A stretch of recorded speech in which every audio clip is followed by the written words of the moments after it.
Hello and welcome here to VCC Voorburg. We're here for the third and final T20 match between Italy. And they're playing the Netherlands A side. And the Netherlands A side, they're up 2-0 in the series. They've played some really good cricket.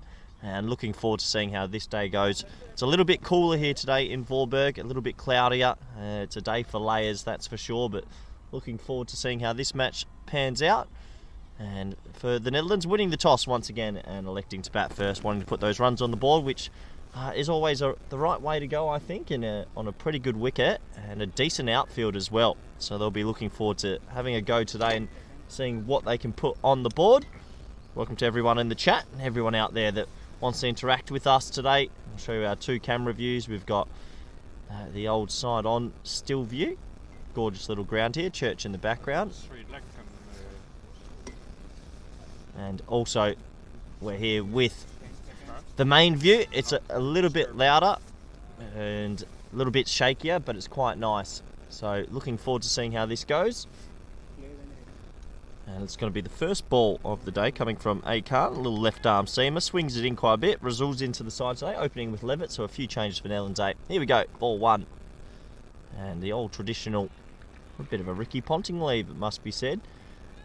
Teja Nidamanuru and Musa Ahmed opened yesterday and they hit it to all parts in the very first 3 overs. They got themselves off to a flyer and got on to 40 plus. But change in the order today. Levitt goes back up to the top, probably where he's a little bit more used to batting. And Razul into the lineup. He'll be looking to impress the national coaches, that's for sure. Tries his best to there, a little bit wider that time, and the ball just inside edge onto the pad and rolls near the stump. So a couple of dots to start this one, but yeah, probably about 15 degrees here today with some cloud cover over the top. A lot chillier than yesterday. Sun was out. Still feels like it's been a bit of a cool start to the Dutch cricket season compared to last year. It was baking hot. Last chance for the Italians to get something out of this series. Probably hasn't been the series they would have hoped. They've had some shining lights, but haven't been able to string together maybe the perfect team performance just yet. They'll be hoping to do that today.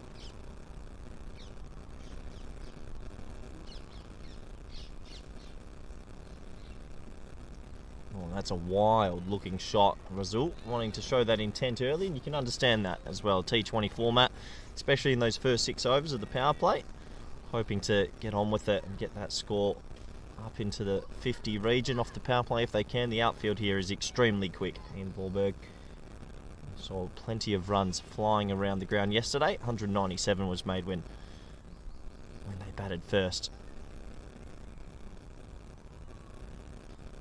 This time a very thickish inside edge, and you know what, that could race away for 4. A little bit of luck this time, and well, he tried to whack it through the offside, a thick inside edge, and it'll go away for 4. That'll be the first boundary to start proceedings today. So 4 runs for Rasul. A little bit of bad luck for Khan. Wasn't the worst delivery you'll ever see. But it does go away for 4. I think for the Italians, with the qualifiers coming up in a month's time and probably some more familiar faces to come back in, they'll be looking for 1 or 2 more of these players to stand up and put their hand up in front of national selectors. So that's hit hard down the ground. It's going to fall short of mid-on, so a bit of yes, no, maybe. It's well bowled. Good start this from Khan. Better start than yesterday. Yesterday he ran into a pretty rampant Teja Nidamanuru who, well, got it out the screws early, and if you do that, you get your team off to a flyer. It looks like a little change in the field here. So third man's going to be brought up, and it looks like deep mid-on's going to go back onto the boundary. Yeah, and it is. So deep mid-on moves back now, and third man in the ring. You see there on your screens. He runs back. So last ball of the first. A thickish outside edge this time. It balloons just short of point, and that'll be a dot ball. So that'll end the very first over. 4 off the first. Nice start that for the Azzurri. I'll be a bit happy with that. And the score is 4 for none.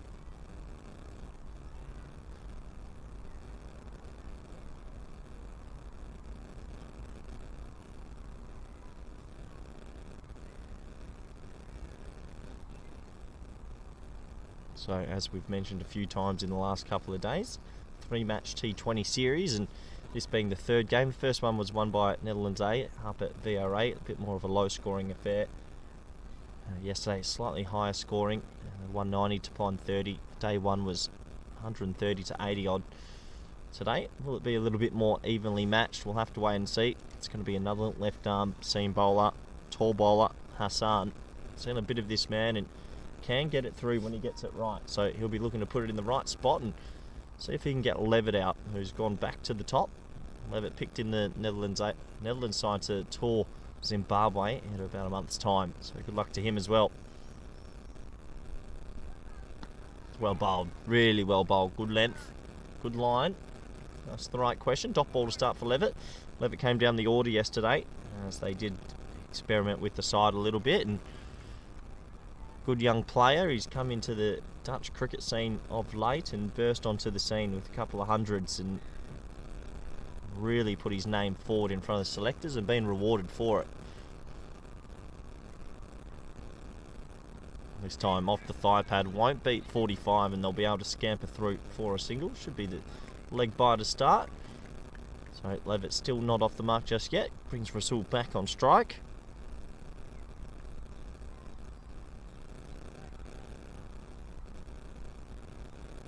Two left arm seamers opening the attack here. Don't often see that either. It is shown on analytics around the world. Left arm seam does seem to have pretty good economy rates in the T20 format.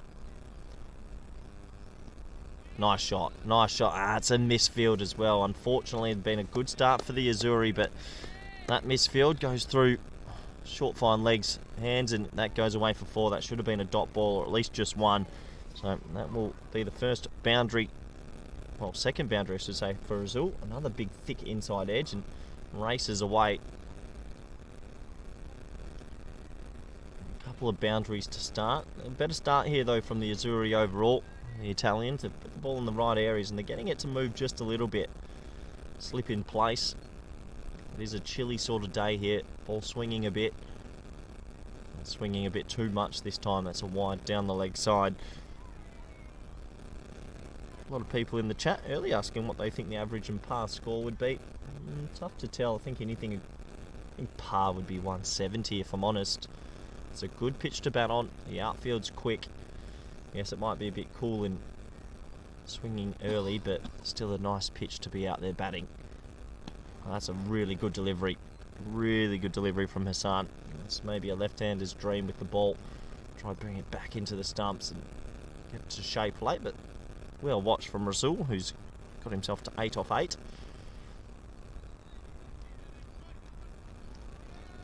Two boundary riders at the moment. Third man in deep forward square leg. Oh, and there's another thick well, this is a thin inside edge, and that will go for 4 as well. So, well, he hasn't really got one out the middle just yet. Two thick inside edges went for 4, and this one's a thin inside edge for 4, but you take him. Doesn't matter how you make him. He gets himself to 12.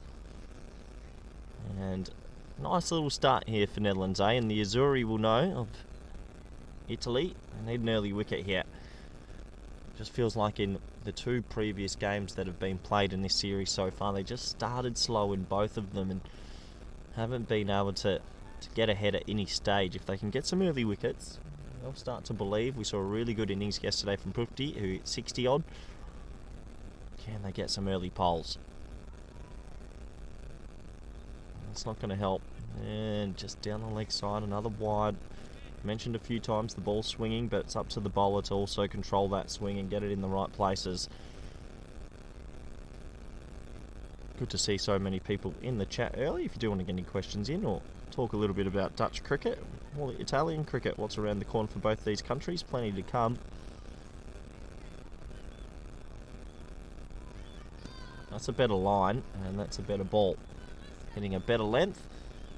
All the Bs. That's going to be a dot ball to finish. So 15 for none after 2.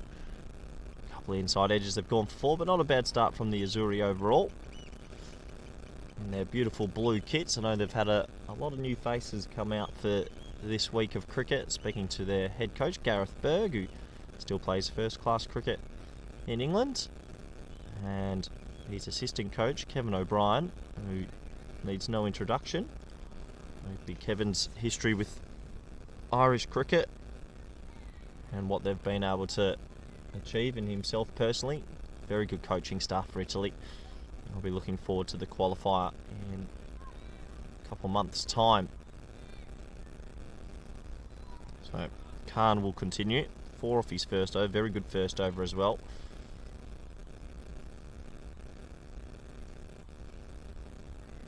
Bit of width, and that is crunch. That's a gorgeous shot from Levitt. It just leans on it, and it's an opener's dream.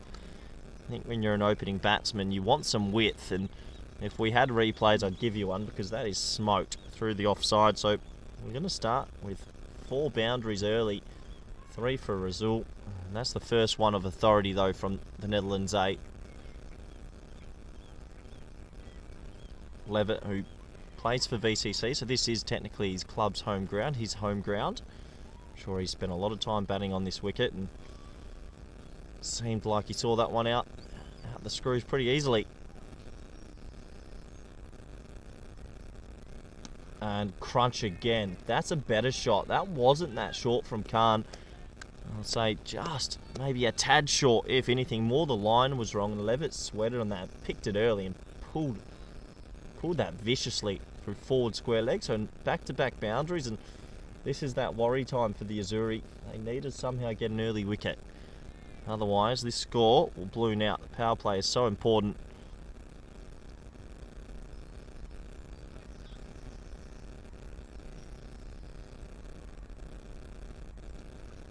A little under edge this time, scoots through to the keeper. So Levitt, 2 good looking strokes for 4.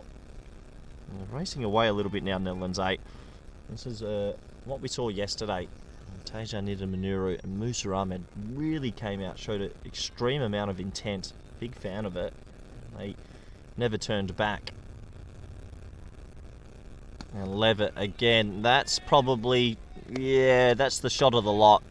This time he keeps his foot leg side of the ball and just lofts it through the offside, wide of mid-off, and 3 boundaries in 4 balls is danger signs for the Azzurri, who I wouldn't mind them even turning to some left arm off spin early. I know it's in the power play, but just feels like these 2 batsmen want the pace on the ball. What a shot that is. And right now Levitt, he's caught right up to Razul. He's 12 off 6 with 3 fours in there. And it looks like that ball has been found under the bushes out there.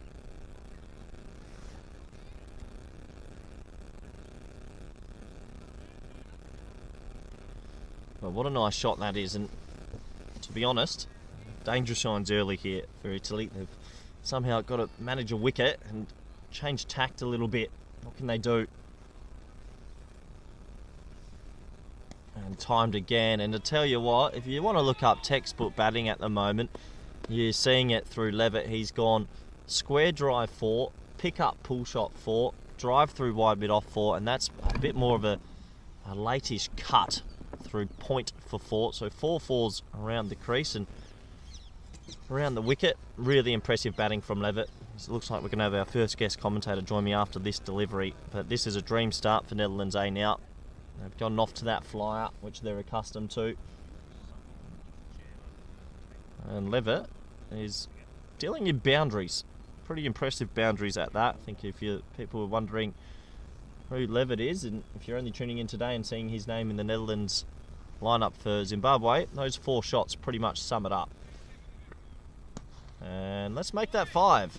So 5 boundaries in the over. He hits it to all parts, 5 different shots, 5 same result. The bowler's frustrated, but I don't think Netherlands 8 are too frustrated. That's going to be 20 runs off the over, extreme over, and that's really accelerated rates. Now 35 for none off 3. Great start, and we're going to introduce our first guest commentator. It's a familiar voice, a voice that you might have heard around the cricket traps quite a bit. He does a little bit of everything. We're going to cut to him right now. It's Piers Fletcher. Welcome. Good to see you, Piers. Good morning, Corey.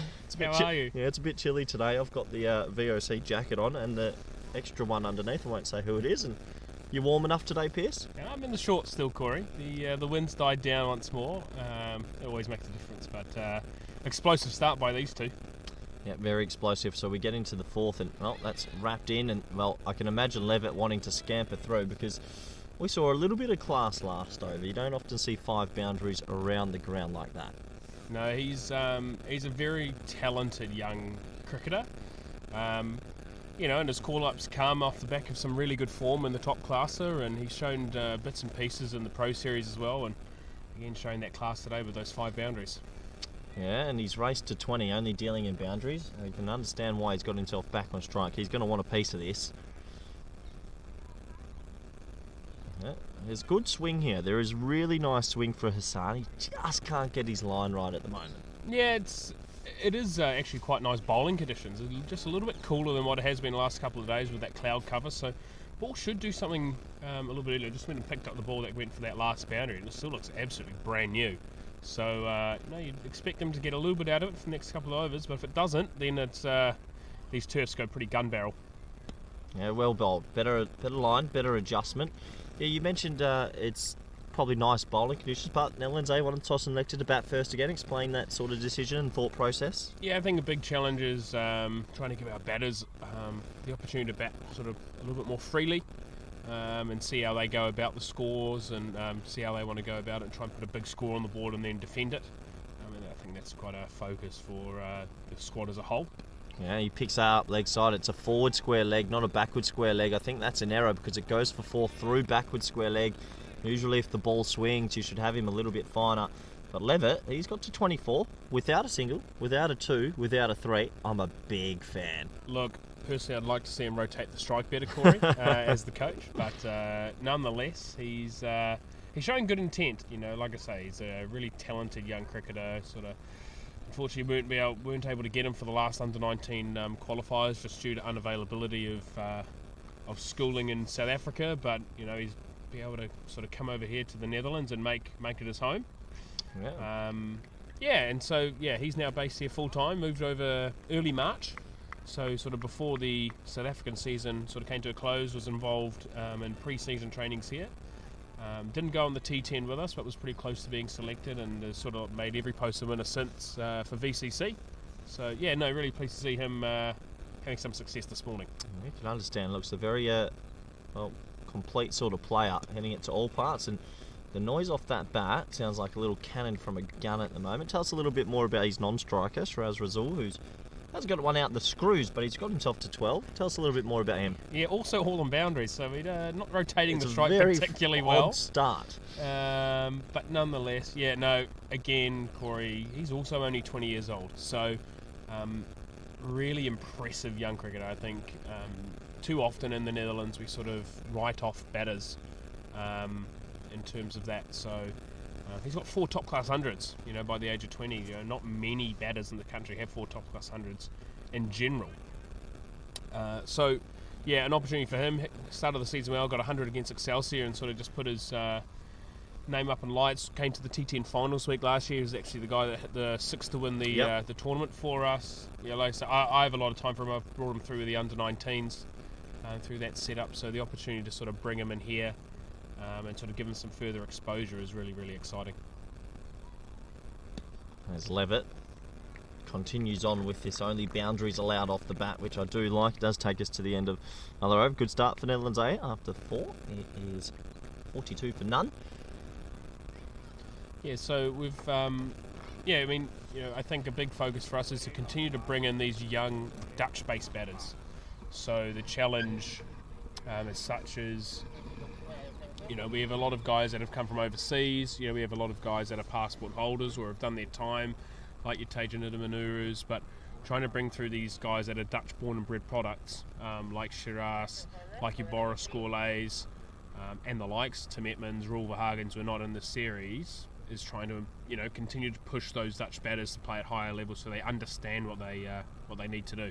Yeah, and can I just say, you're looking fantastic. New haircut recently? Yeah, Michelle came yesterday morning, popped over, gave you a little trim as well. He's done well. No, he's a good man, is Michelle. So happy to be a little bit more streamlined. The boys have said my heading off the bat has just gone to another level since. Well, it's always good to hear. As we'll get back to the action, I know the viewers don't want to see too much of us, but it's good to see that we've got a couple more cameras back in operation again. Here we go. Nice looking drive this time, and still a bit of yes-no, and still procession of boundaries for the two men out at the crease. And yeah, it is a little bit more of a chilly day, but it still feels like a nice day for cricket. More T20 action, and well, the Azzurri will be playing a lot of T20s coming up, and we know they have the ICC qualifier. Can give you a little whisper, potentially an Italian-Spanish series coming in September as well. Wow. Wow. That'd be exciting. That would be exciting. This time, play and miss. A little bit of a loose drive, but when you're given width, try hit it. This is Singh that's come into the attack. Not often we see this. This is the 5th over of left arm seam, and it's their 3rd left arm seamer. Yeah, I quite like the skinny nature of him, but he's still trying to hit the wicket. Quite a short individual, but yeah, I like what he's got in the tank. I like the 3 left arm seamers. I'm a big advocate of left arm seam, and if you've got it, give it a go. Can result. Only 3 on the leg side as well. Yeah, it's a thickish sort of drive, and not out the screws, but this time forward to the wicket, and he'll get himself off strike. So it's actually the first single between these two batsmen, or 2 or 3. It's very rare you see that in the 4th, but it doesn't matter because the team total is looking good and dangerous. Tell us a little bit about the batting order today. Any more surprises or anything that we should expect? Yeah, so Flip Bossavain misses out due to unavailability. Arnav Jain unfortunately was unable to get off work for this one, so we would have been really good to get him involved, but unfortunately he misses out. So we have a pretty similar lineup to yesterday. Just Shiraz Rasul coming in for Taja.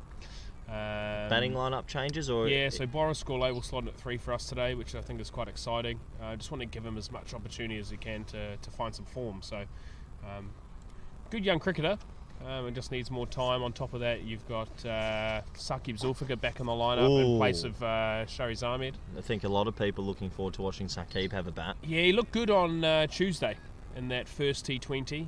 Got 20 odd, and then just gave it away a little. So hoping he can continue to show something positive again today. There's that one, wide of the off stump. And it looks like we've got, well, must be said, commentary royalty. Probably the most experienced commentator now in world cricket and history, Vinny Sandhu, Mr. Maximo, who is probably up to 1,500 live games. They all count. He is in the chat. Good morning, Mr. Maximo. Hope you're well. I think he's flying back to Australia today. Hello, Vinny. Yes, no, lovely to have him on board, watching these boys bat. And I tell you what, if this boy gets to the T10 later in the year, then watch out.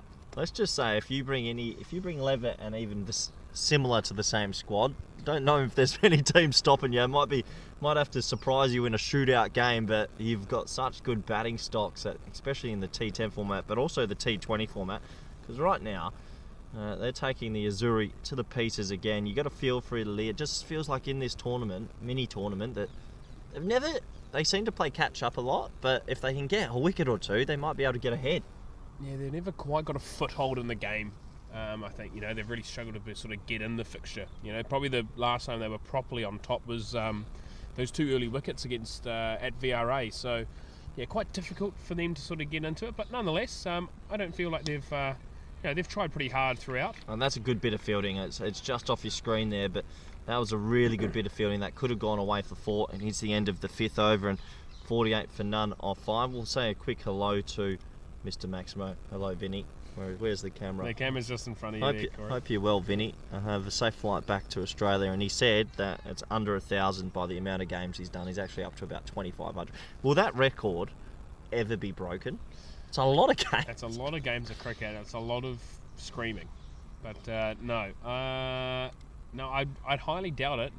You do have to wonder about guys like, your Ian Bishops or what would Richie went back and forth between Australia and England for a long time as well. But he would do a test match, which goes over 5 days, and that's 1 game. Yeah, but what did he start in the 70s? Actually, that's a good one. Anyone with trivia out there, can someone please give us the amount of games Richie Beno commentated? If you can give me a number or a ballpark, that would be very interesting to hear. Think if there's anyone else that's sort of done those sort of things. I mean, I'm trying to think. Yeah, because I'm thinking like a Bishop has been around a while in the com box, but has also done what in a year. What are they doing? 40 games? Yeah, he does most of the IPL, does a lot of the CPL.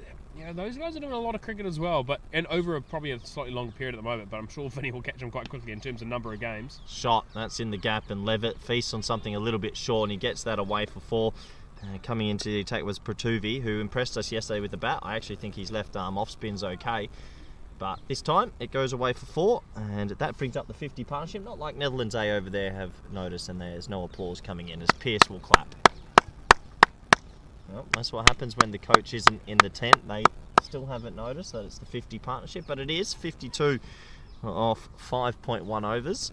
Very good start this for Netherlands A, as my co-commentator and head coach of Netherlands has his head in his hands. Small wins, Corey. Small W's go a long way. A little bit shorter again, and he pulls it again, and that's a bit hard on the fielder. It balloons in front of him. They should double back for 2, and they will. And right now, Levitt having a timeout. He's 35 off 18.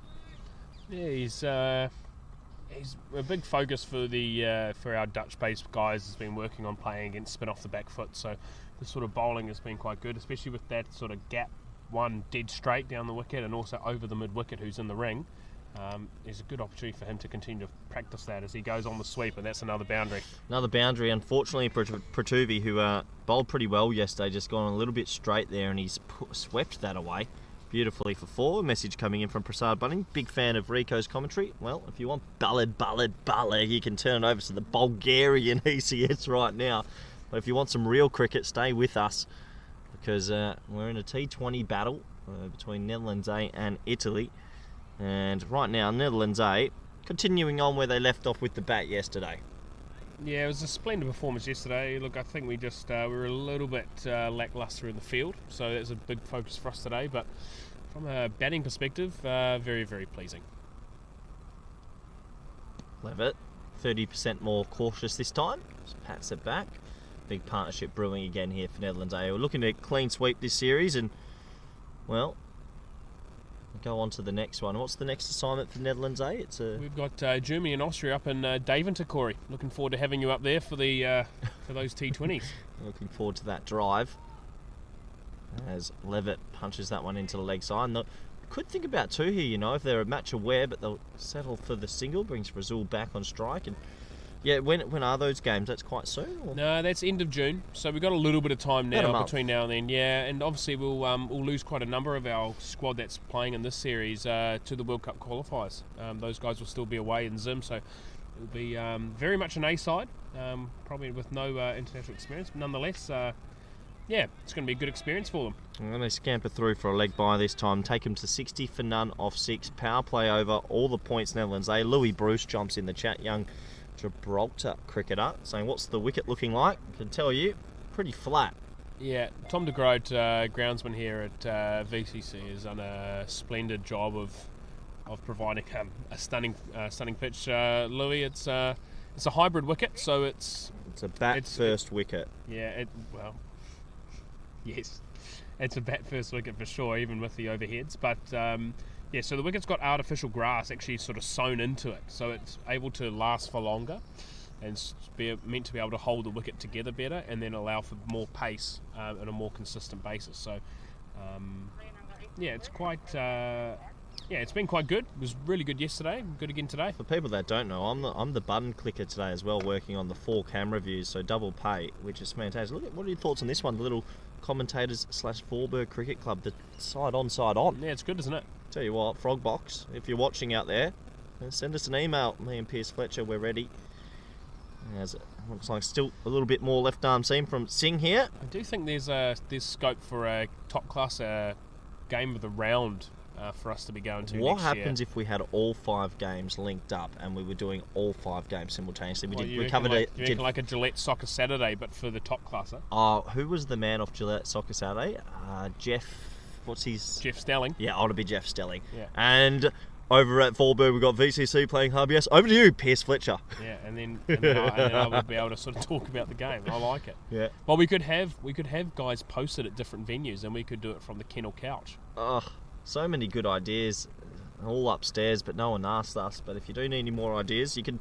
This is good. I mean, if you've got Frogbox got 4 cameras covered, it's fantastic. Oh, I'm seeing Adrian Vandendries bring some coffees over. There's a great result. Could be getting close to coffee hour as well, as Singh comes in again, and Singh gets pushed nicely, but straight to backward point. Little dot ball, couple of dots. Singh, let's have a look. Razul, he's 14 off 17. He's had a couple of streaky-ish boundaries. I think now, main thing in this middle over, get Levitt back on strike. He's 40 off 21.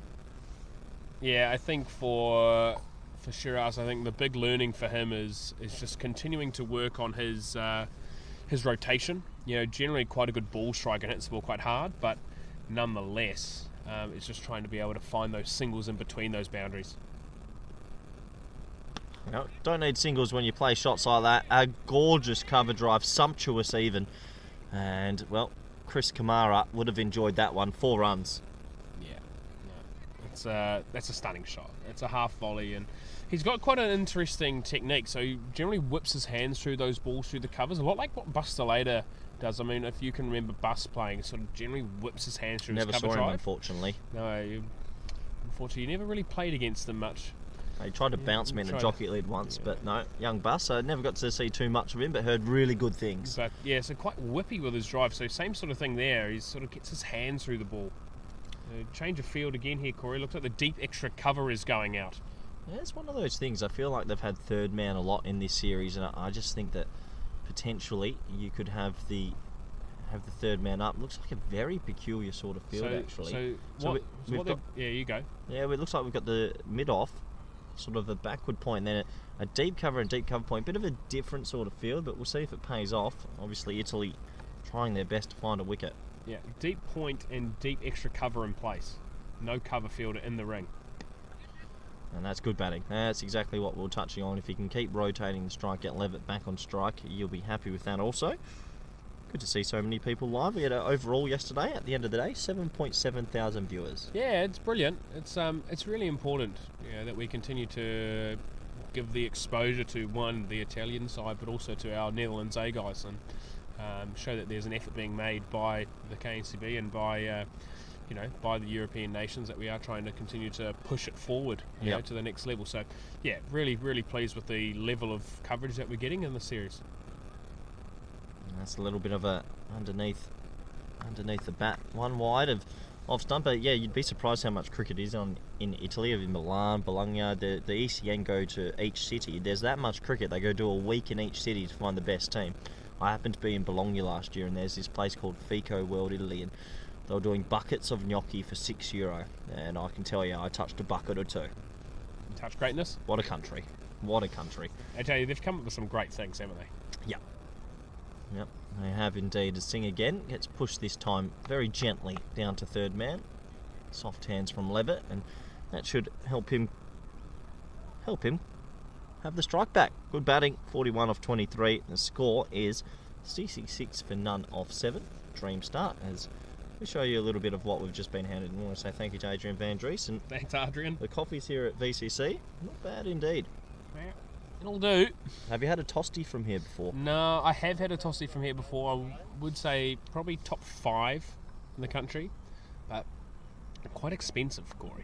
Yeah, I'll tell you what, the home of tosties in Holland is VOC Rotterdam. Yeah, home of the tosti. Yeah, it is. Home of the tosti. So it looks like it's going to be the man. I like this man. I've got a lot of time for him. Krishnan Kalagegame. Yep, sounds good. And he's a very talented leg spin bowler. He's got a bit of flair about him. He's probably one of the better fielders in the Italian side as well. And overall, he hasn't produced with the bat yet. I'd like to see him have a good innings state, but he's a very tidy bowler. Let's see how he goes here. Levitt, a little bit funky, wanted to lap sweep, realised it's wide, pushes it for one, good batting.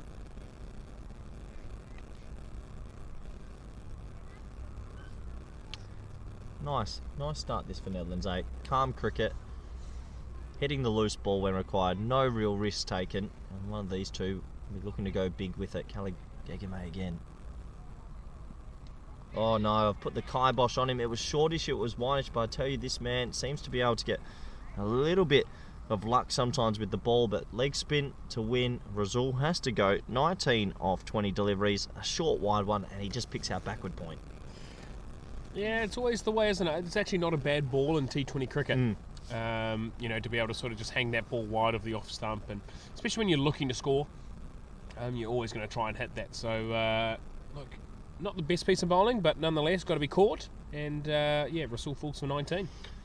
Yeah, the first wicket goes down, and it's good to get the boys together in the huddle, just probably steady some nerves. I do think they could have brought their spinners on even earlier. I don't mind a spinner in the power play on occasion, but nevertheless, the 67-run partnership is broken. A good partnership to set the platform for Boris Gourlay, who, well, selflessly took a big chance yesterday off his first ball in the 18th over and was out for a golden duck. Today, got a little bit more time to have a few siders, and he's a talented player. You and I have seen a lot of him over the years. Yeah, he's a player that I've an immense amount of time for. I think he's got a lot of scope. He obviously knows his father quite well as well, Corey, Paddy G. Yeah, Paddy G. Where is he at the ground? He's not here today. Photos? No, I haven't seen him over the last few days. But no, good friend of ours. But Boris is a talented young cricketer and just continually needs more time. Oh no, to improve. I think that's just come off the thigh pad. Oh wow, that could have been a king pair. Good morning, Jack Kingmar. Yeah, Jack Kingmar's here as well. Everyone's here. All the Dutch locals have come out to watch this one, but yeah, a little skim off the pad, not out. Maybe heart in his mouth moment this time. Just a little pat back. So Krishnan, Mr. 99 on his back. And he said he's got a bit of X factor. What a great over this is so far. He's got 1 for 1. You got 2 99s out there because Boris Gourlay is also wearing 99. So it's the battle of the 99s, Corey. Well, how often do you have 99 versus 99? Does that mean at the end... Oh, they're going to sneak a second. Brilliant running from Levitt. Terrible fielding from the Azuri. You'd be pulling your hair out. That was hit firmly to mid-on. He fell asleep, but good match awareness from Levitt. Whoever wins the battle, do you get to say, sorry, sir, you have to retire that shirt in Holland, and I'm the only 99? Or do they become 198? Interesting. As that's flicked to 45, and they'll scamper through for a single. Do you ever watch that show, Mr. 99, Agent 99? Yeah, it was one of my favourites back in the day, Corey. Yeah, same with MacGyver for me in Melrose Place. Oh, MacGyver. Don't start. And that takes us to the end of yet another over. 71 for 1 off 8. No, some of the great shows, Melrose Place is underrated. The OC, Laguna Beach. Take me back to the young teen heartthrob shows. Brilliant. Yeah, it's been a while since I've got into a good series. So if you've got any suggestions in the chat, just let me know. Just watch Beef, actually. Very good series. Highly recommend, as it looks like we're going to get a bowling change. And this man had a pretty good first game. Yesterday got hit around just a little bit. I'll let you pronounce that surname. Stefano Di Bartolomeo. If you could see what I was doing on the commentary cam, I've got the Italian gesture for yes. Yeah. They do love their hand symbols. Yeah, he bowls quite a heavy length, doesn't he? Off quite a short run-up. So, heavy nut, isn't it? Yeah, it's a heavy nurry. No, but he's been effective for them. He's probably been their banker in this series. The sort of just being able to hit the top of those stumps and force the batters to try and make some mistakes. So it'll be interesting to see how Boris goes about it. Yeah, that's nice for Boris. Just a little tap and go. And when you've got Levitt at the non-strikers end, who's 42 off 24, you can understand why that's a pretty good option. Levitt would love a little 50 here to add to the mountain of runs he's stacking up this summer. Yeah, no, he's been in fine form. A lot of pre-season runs, and sometimes when you get pre-season runs, you do have that concern about whether you bring those runs into the season. But he's definitely made every post a winner so far, and that's why he's on the plane in Zimbabwe. Down the leg side this time, that will be a wide. And yeah, we still haven't had the answer. If anyone out there is listening and you do know how many games Richie Beno has commentated, we would like to know. I'm curious. Because you're right, he did do it for 20, 30 years, didn't he? Yeah, more than, Corey. I mean, when did he... 65, 70? 2007, 2008 might have finished? Or was he into the... Is Richie still with us? No. R.I.P. R.I.P. Richie. What a man. Since that's a thick inside edge and goes to the leg side for one. The doyen, Corey. The doyen of commentary. Wasn't he? See. Di Bartolomeo continues. Yep. Tidy bowler, tidy start. That one's clipped straight to mid-wicket. He's in the ring tight, and I do like that. If you're going to have someone in the ring at mid-wicket, might as well have him tight instead of just sitting on the ring.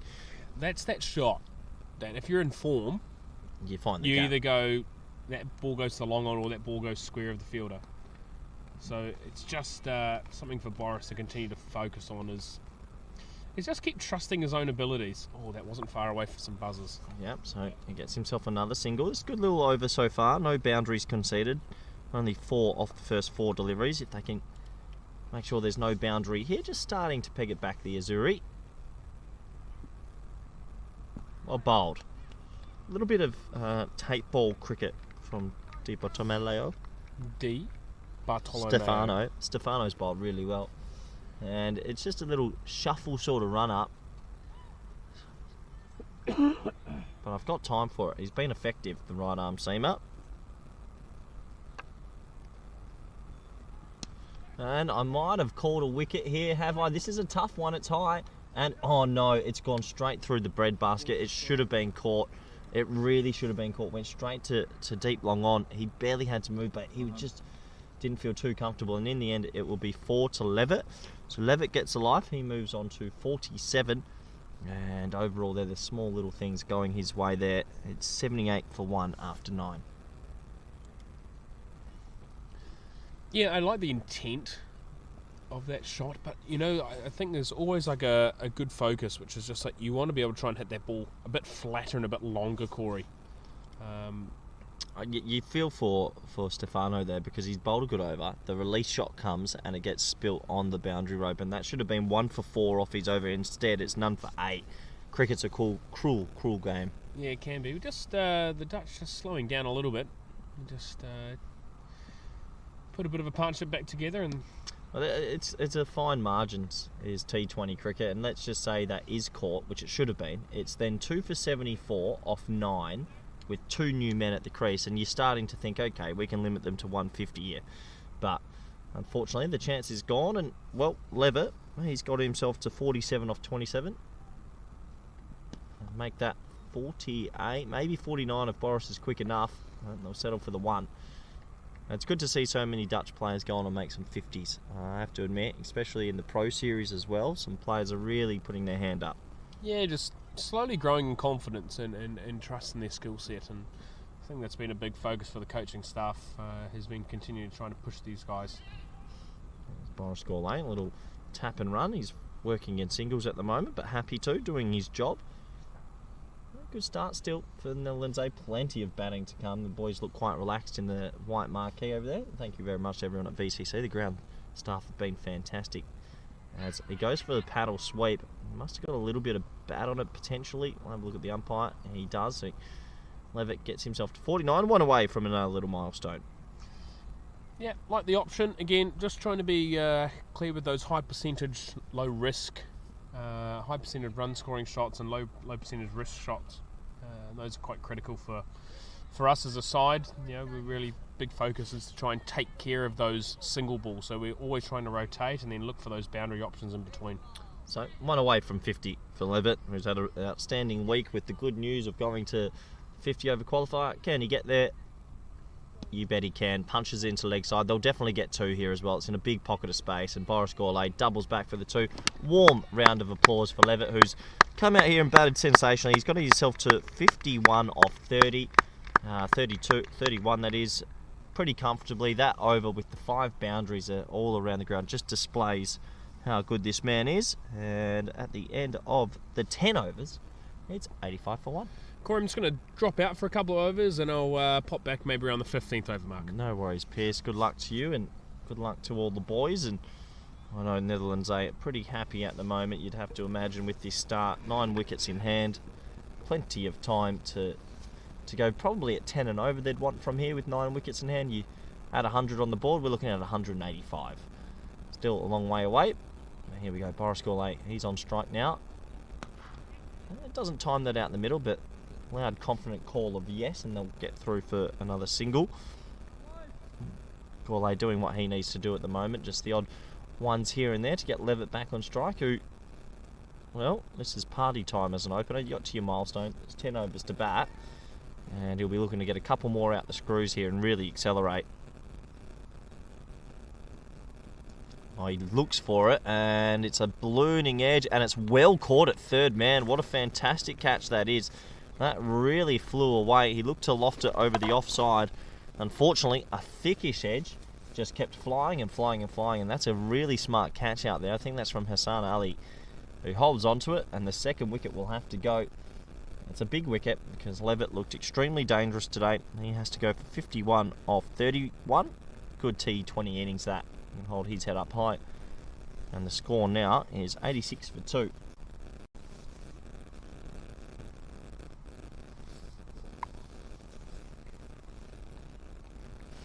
Warm round of applause for Levitt as he makes his way off the ground. And new man coming up to the crease is Zulfikar, and Zulfikar, well, we know how good this man is. He is in outstanding form as well. Looking forward to seeing him at the crease, and I think he'll enjoy batting on this pitch.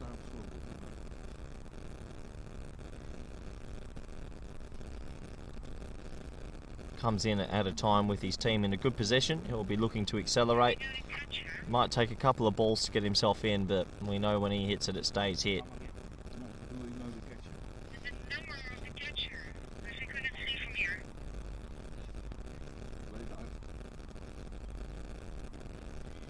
So, a little wicket for the Azuri. Can they go bang bang, a couple of wickets and try and build just a little bit of pressure? Nice looking shot in a huge pocket of space. Mid-on, deep mid-on's wide, so they'll double back for 2 here. Good aggressive running, and what a nice start that is. Zulfikar, he gets 2 runs to open his account, and even the noise off the bat.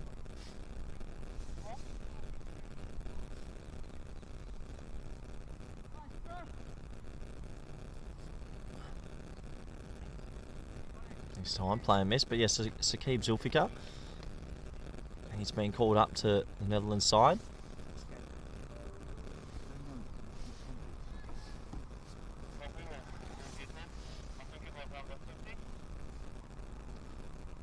There's that one defended, but called up to the Netherlands team, and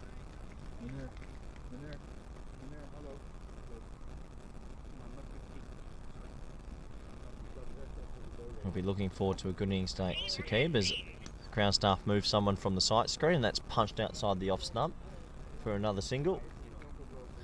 But Saqib Zulfikar made a splendid 100 the other day in the Pro Series, and then gets rewarded with the call up to the national team, so he'll be super excited. Yes, that does bring us to the close of another over, and that's 11 overs gone. 89 for 2. Platform is set for some explosion here in the back 9 overs. This pitch is nice, and well, there might be a little bit of spin to go up against, but right now you back this Netherlands A team to put something pretty healthy on the board.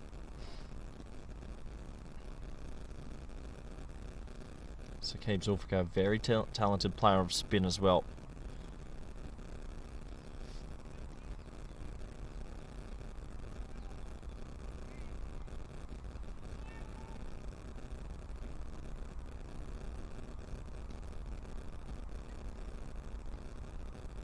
This time punched into the leg side. They'll think about 2. It's a big boundary out there, and they'll have to settle just for the single.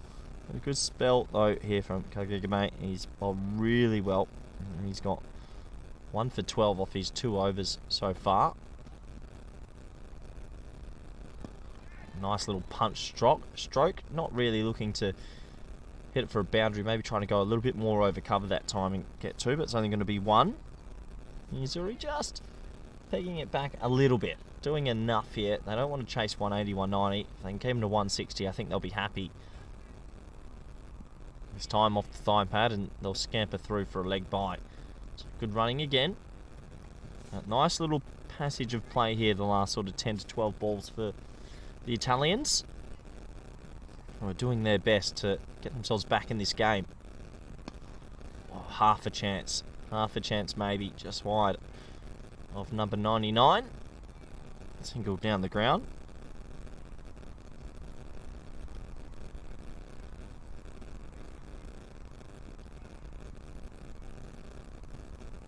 Flighted this time, brave bowling, gets himself a dot ball. It's well bowled, good spell this. Can the Azuri pick up another wicket? Just keep pegging this dangerous Netherlands A team back. Oh, nice shot. It's a loose delivery, and you can see how upset he is with himself. It was short, it was wide, it was the seam up ball. He wanted to fire one in, but he gave too much width. And he tries a defensive ball, but in the end it costs him 4. And that boundary, and lovely little shot there for Saqib Zulfikar. His first boundary today, and the score at the end of 12 overs now 97 for 2.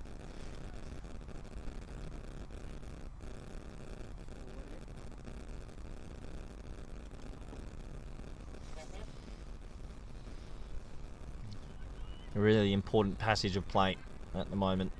The Italians have to somehow keep it under 8s and 9s and over. Not easy when you've got such a dangerous batting lineup you're bowling to.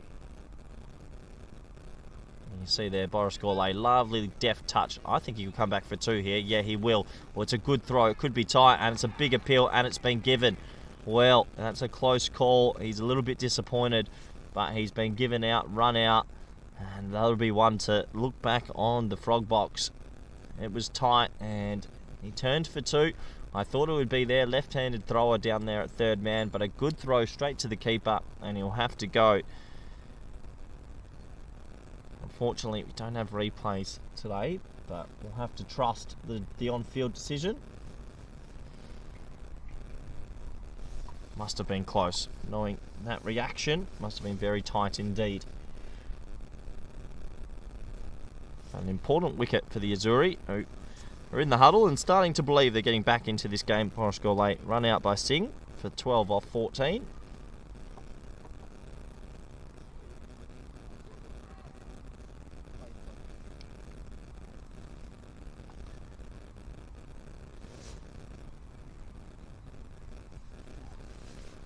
Doesn't get much easier there though for the Italians. They'll have to be bowling to Musa Ahmed, who hit a splendid 50 yesterday and splendid 60 against South Africa not that long ago either.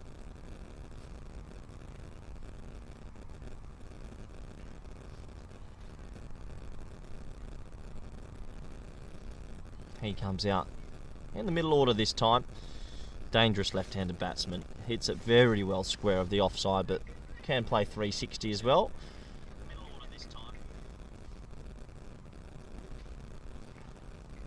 He comes in at a stage where the Italians fighting back just a little bit. A couple of wickets, some better fielding.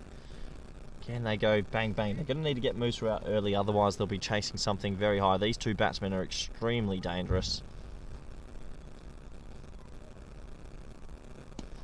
Well bowled, really well bowled. Stefano's bowled well again. He has 1 for 13 off 2.2.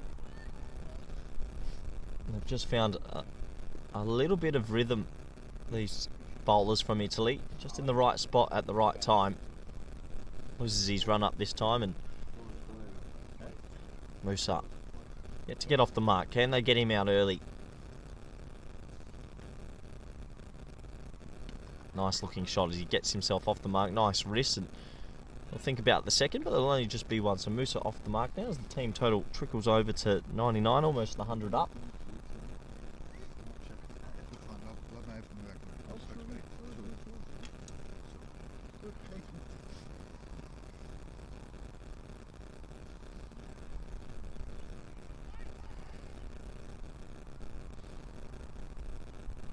Shot. That's a gorgeous shot. Probably shot of the day for me. Saqib Zulfikar absolutely crunches that drive. That does bring up the 100. They move on to 103 now. What a shot. This man is so talented, and you can see why he's going to be on that plane to Zimbabwe. 4 runs and strong batting.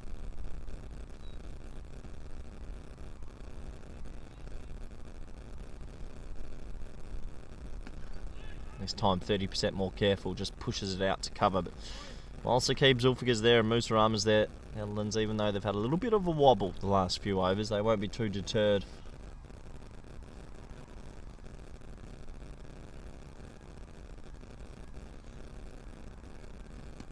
Another little push, this time to the left to cover, so they'll scamper through for a very quick single.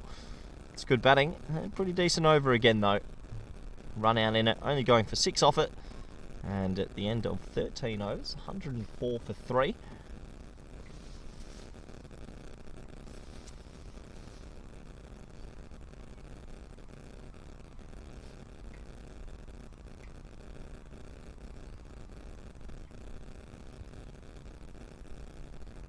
Interesting to see if the Italians stick to spin here, and it looks like they will. I think it's the right decision. Might be a change of spinner though. I think we're going to go back to the left arm off spin of Prupti, which I don't mind. Probably didn't have the best first over in this one. I'll have a look if it's him or not. Oh no, it will be pace. Interesting decision. I think that might have been an option to keep the ball and pace off the ball. I think both these two batsmen enjoy a bit of pace, but I'm going to go back to the tall left arm seamer of Hassan and Hassan has to get it right here. Doesn't want to release any pressure that the other bowlers have been able to muster up. Block into the offside, and they'll get through for a quick single. Good batting from Saqib Zulfikar. I think Musa Ahmed is definitely one player. If I saw him coming out against my team, I don't think I'd be wanting to put any pace on the ball at all. He destroys pace bowling when he's in form. But still, he's new to the crease.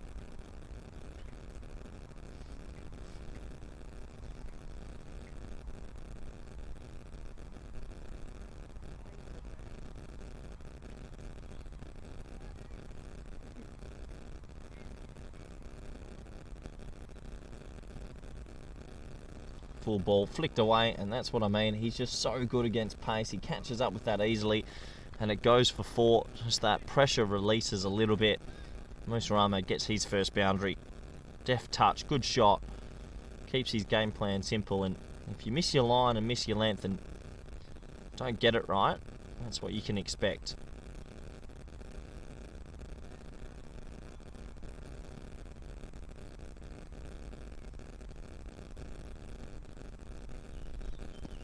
Once again, a little bit too straight, but he picks out mid-wicket this time, so just the dot ball. 109 at the moment.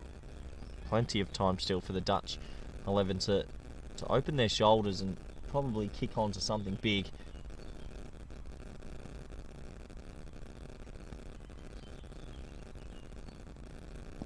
Straight again, lovely looking shot, punches it hard. Saqib Zulfikar will think about 2, but good bit of fielding out there at deep long on. As the throw comes in, so just the 1. Still think compared to yesterday, the bowlers have been a little bit better for Italy today. Besides that 1 over against Levitt that went for 20, they were pretty steady and well supported in the field as well. They'd love to take something away from this series if they can muster up a victory here. Keep that confidence up for the qualifier.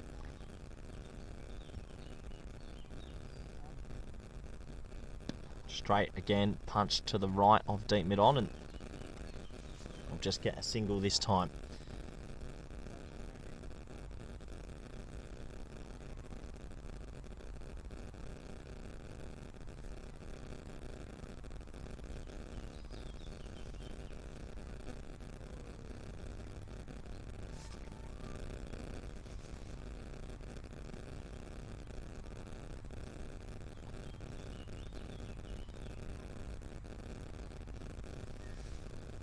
Oh, that's a wild delivery. Great work from the keeper, who makes good ground to keep that just to 1 wide. I thought they had 5 wides written all over it. A little bit loose there from the seam of Hassan. Just has to be careful here. Already a few runs off this over.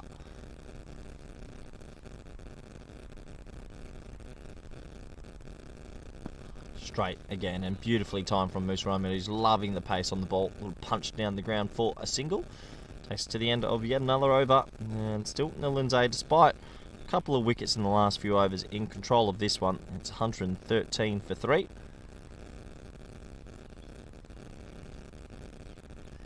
Six overs to go, and well, if you can go to a ball, you'll end up on 185. Still Sebastian Brutt in that lineup. Clan Floyd, we know how dangerous those two men can be with the bat. So plenty of batting to come.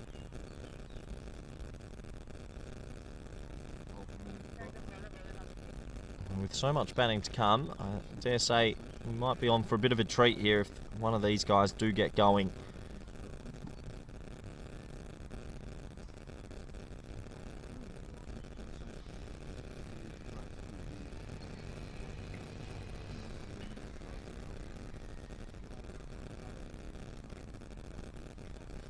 Looks like coming into the attack. De Silva now has the ball in hand. What can he do? Bit of pressure on him to produce something pretty good straight away. Oh, well bowled. That's a lovely little seed to start. Coming in and tailing away late. It's good bowling. And a pretty positive start for that man. Not an easy task to come in against 2 international calibre players, and especially when there's only a few overs left.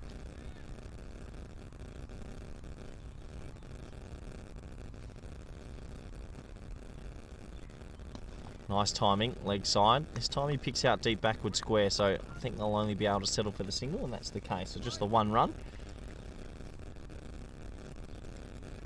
Imagine Saqib Zulfikar, who's been there a little bit longer. He's got himself to 15 off 13. I think that he'll be looking to open his shoulders a little bit here. If it's in his zone or in the V, he might try loft this over the offside. Cover and point in the ring. Mid wickets in the ring, so big gap over the leg side if he can get inside it and chip it over to the leg side.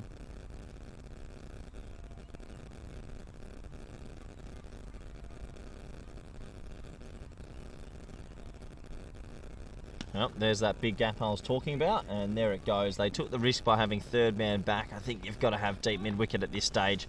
That was obvious the ball was going to be trying to be mowed there, and Saqib Zulfikar latches onto it, gets himself 4, and I think we'll see a change in the field now, surely. Well, they don't. They keep mid wicket in the ring, and I tell you what, you're running a gauntlet if you want to keep mid wicket in the ring and third man back at this stage.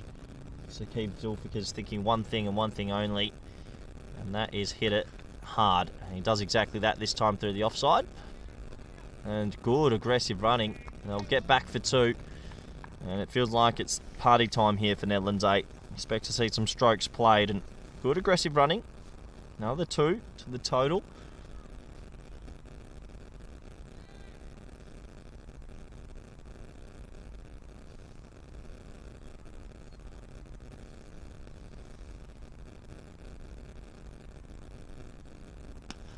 Hit hard again, this time to left deep off. That's Krishnan out there, who's a very good fielder.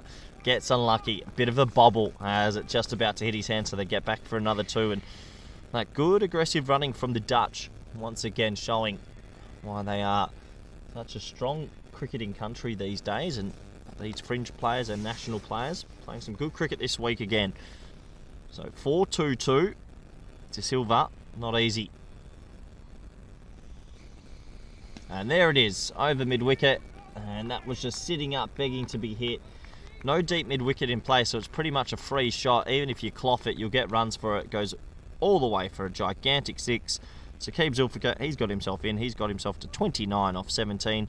Ahmed's 8 off 8, and at the end of 15 overs now, it's 128 for 3. And you have to admit, this could be worrying signs here for the Italians. 30 balls left, 7 wickets in hand, and some seriously talented and experienced players at the crease.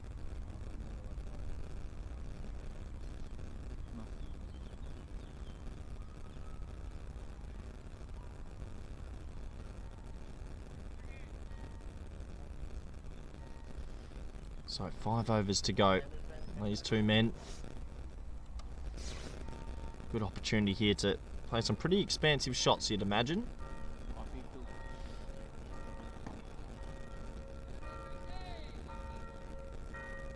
Looks like they're going to go to Pratuvi back now. Little left arm off spinner.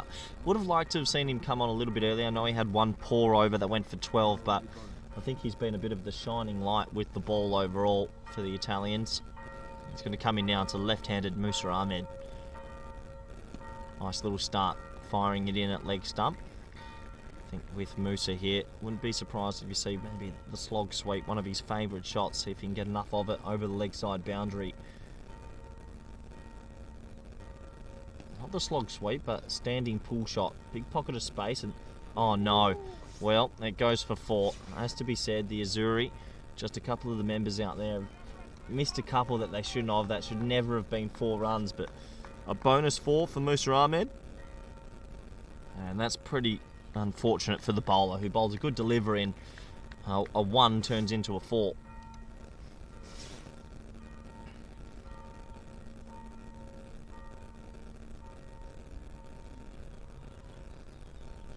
This time, wide outside the off stump. Better line, I think. He's got the protection out there. 5 men on the offside. Deep cover point, deep mid off. So hang it out there and see if you can draw out a false shot from Musa. This time driven lusciously down the ground, and just the 1. Not about over this from Pratuvi, who boundary was a misfield, and he's put it in the right areas. Challenge here to Saqib Zulfikar, who loves running down the wicket to spin. Wouldn't be surprised if he comes down now.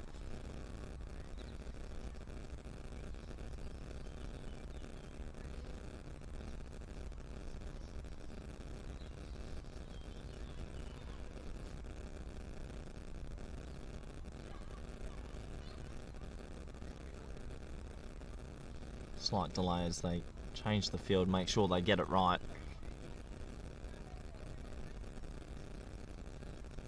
Oh, he goes the reverse Malachi, and I'm a big fan of that. What a shot that is. Goes all the way for 4.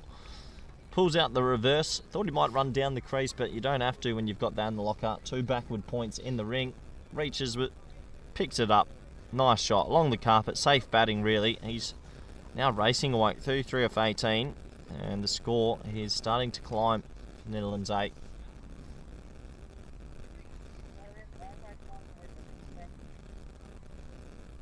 Saqib Zulfikar showing why he's been picked up and going to Zimbabwe.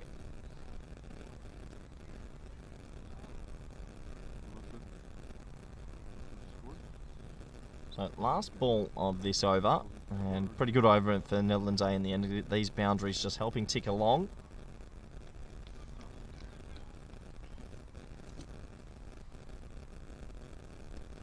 Nice shot, good cut shot this time through the offside, and just another single. So good over for Netherlands A, who are starting to race away with this. They have to be careful, the Azuri. They don't want to be chasing over 185. It feels it is a nice wicket, it's a nice outfield, but the score at the end of 16 overs is 138 for 3.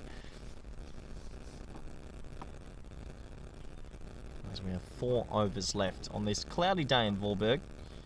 Pretty cool conditions, to say it's a mild 16, 17 degrees. Not as windy as yesterday. I think the camera might lie to you a little bit, make you feel like it is.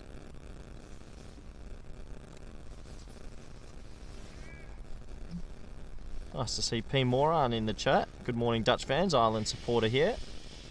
Hope you're well. Hope you're enjoying a little bit of cricket with Netherlands 8 here this morning versus Italy. Italy with also quite a few changes to their more normal side. Experimenting a little bit. Zulfikar has crunched that. What a shot that is. And, oh, it's almost taken out the one spectator sitting there. He didn't move at all. That is bravery at the highest order. And I tell you what, if that was half a metre to the left, it would have been a bit of strife there. But what a shot. It's a half volley. He hits it for 6. And right now, Zulfikar is having a time of his 40 off 20. He has the licence to go.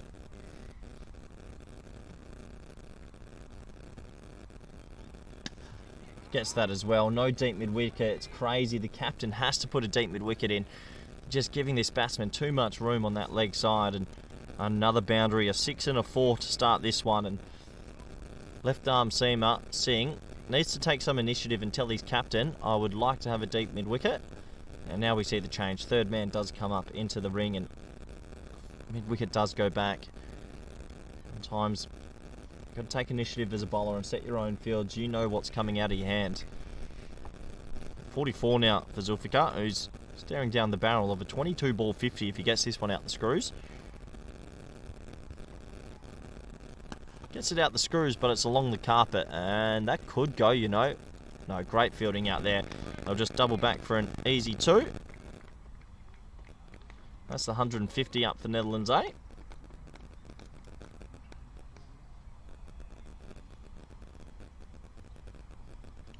We're batting beautifully at the moment. Been a good little tournament for them.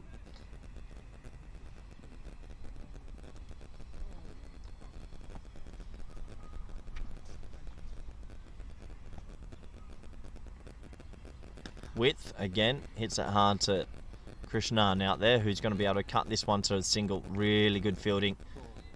Bowler takes it on the shin, trying to stop the ball coming back, but keeps it to 1. Good fielding by the Azuri, who have applied themselves all right today, just haven't been able to pick up the early wickets. And when you don't pick up early wickets, well, the platform's set, and then someone cashes in, and that's exactly what Saqib Zulfikar's done here today. 47 now of 23. Musa Ahmed's back on strike.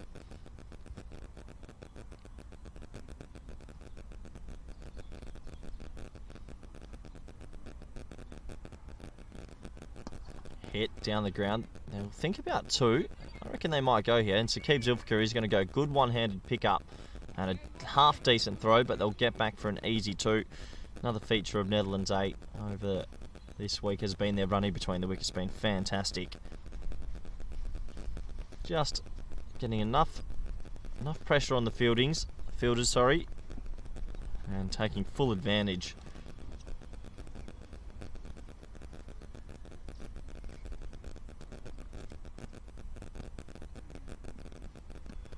Timed straight to point this time. A little bit of hard luck that for Musa Ahmed. Hit that quite well, picked out the fielder, and does take us to the end of yet another over. Only a couple of overs to go in this very first innings. It's 153 for 3 off 17. Roy Bruce asking what's the par. I'd say on this pitch, par's probably 180. Honestly, it is a good pitch. If a batsman gets in, it's pretty hard to dislodge them. Ball sits up nicely. It's a quick outfield. I think the big difference is probably the standard of players. I think that Netherlands A, you can call them Netherlands A, but Musa Ahmed and Saqib Zulfikar, two men then there on your screens, both easily have and easily can play for the national team, not the A team. So probably a golf in standards between the two lineups. 180 on this pitch. If it was a more even contest, I'd say 180. Looks like they're going to go back to Krishnan to bowl some leg spin. Tough time to come in, looking to spin this away from the right-handed batsman.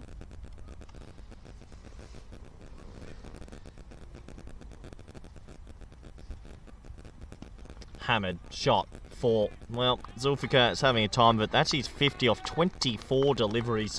What an innings that is. You'll see him raise the bat there, and pretty special in the end. Moy's in some serious touch at the moment, rewarding selectors, and comes out here today 51 off 24, batting beautifully and making this sport look very easy at the moment. I tell you, it's not an easy sport.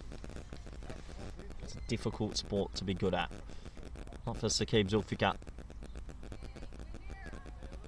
This time, a little bit of an underneath thickish part of the bat, just the dot ball. Yeah, proper cricketers, these men at the crease. High standard players. That's a gorgeous shot, but he might have picked out deep enough. No, it's going to be super wide of him. And another misfield. Unfortunately, it's going to go for 4, and misfields cost you. It should have been just the 2. He tried to go inside out over cover, gets it over the inner ring, and it's going to go for 4. And I think if the Azuri were honest with themselves, they've probably conceded 20 to 25 runs in the field just through misfields that have actually not just been a misfield that go for 1 or 2. They've been misfields that have gone for 4s. So costly. Not easy for Krishnan, the bowler here. Shorter, hammered, leg side into a gap, and that's going to be 4 more. So Zulfikar is having the time of it right now. He's crunching everything. Not easy to be an Italian bowler. Zulfikar moves on to 59 not out, and 3 4s in this over. What an innings this is. 59 off 27.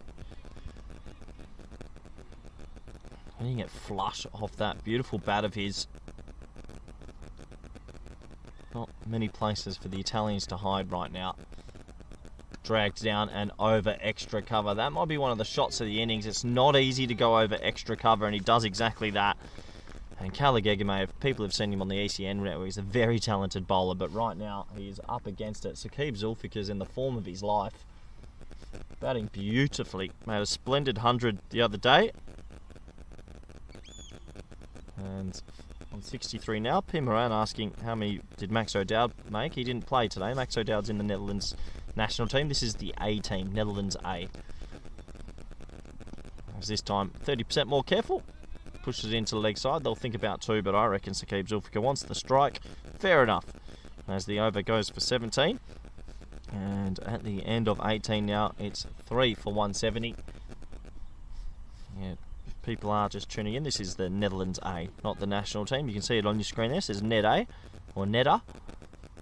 Most of the national players, I believe they're up at training today. I think Ryan Klein, Scotty Edwards, Max O'Dowd, they're all training in Amsterdam today. Probably come down and watch the rest of the game a little bit later.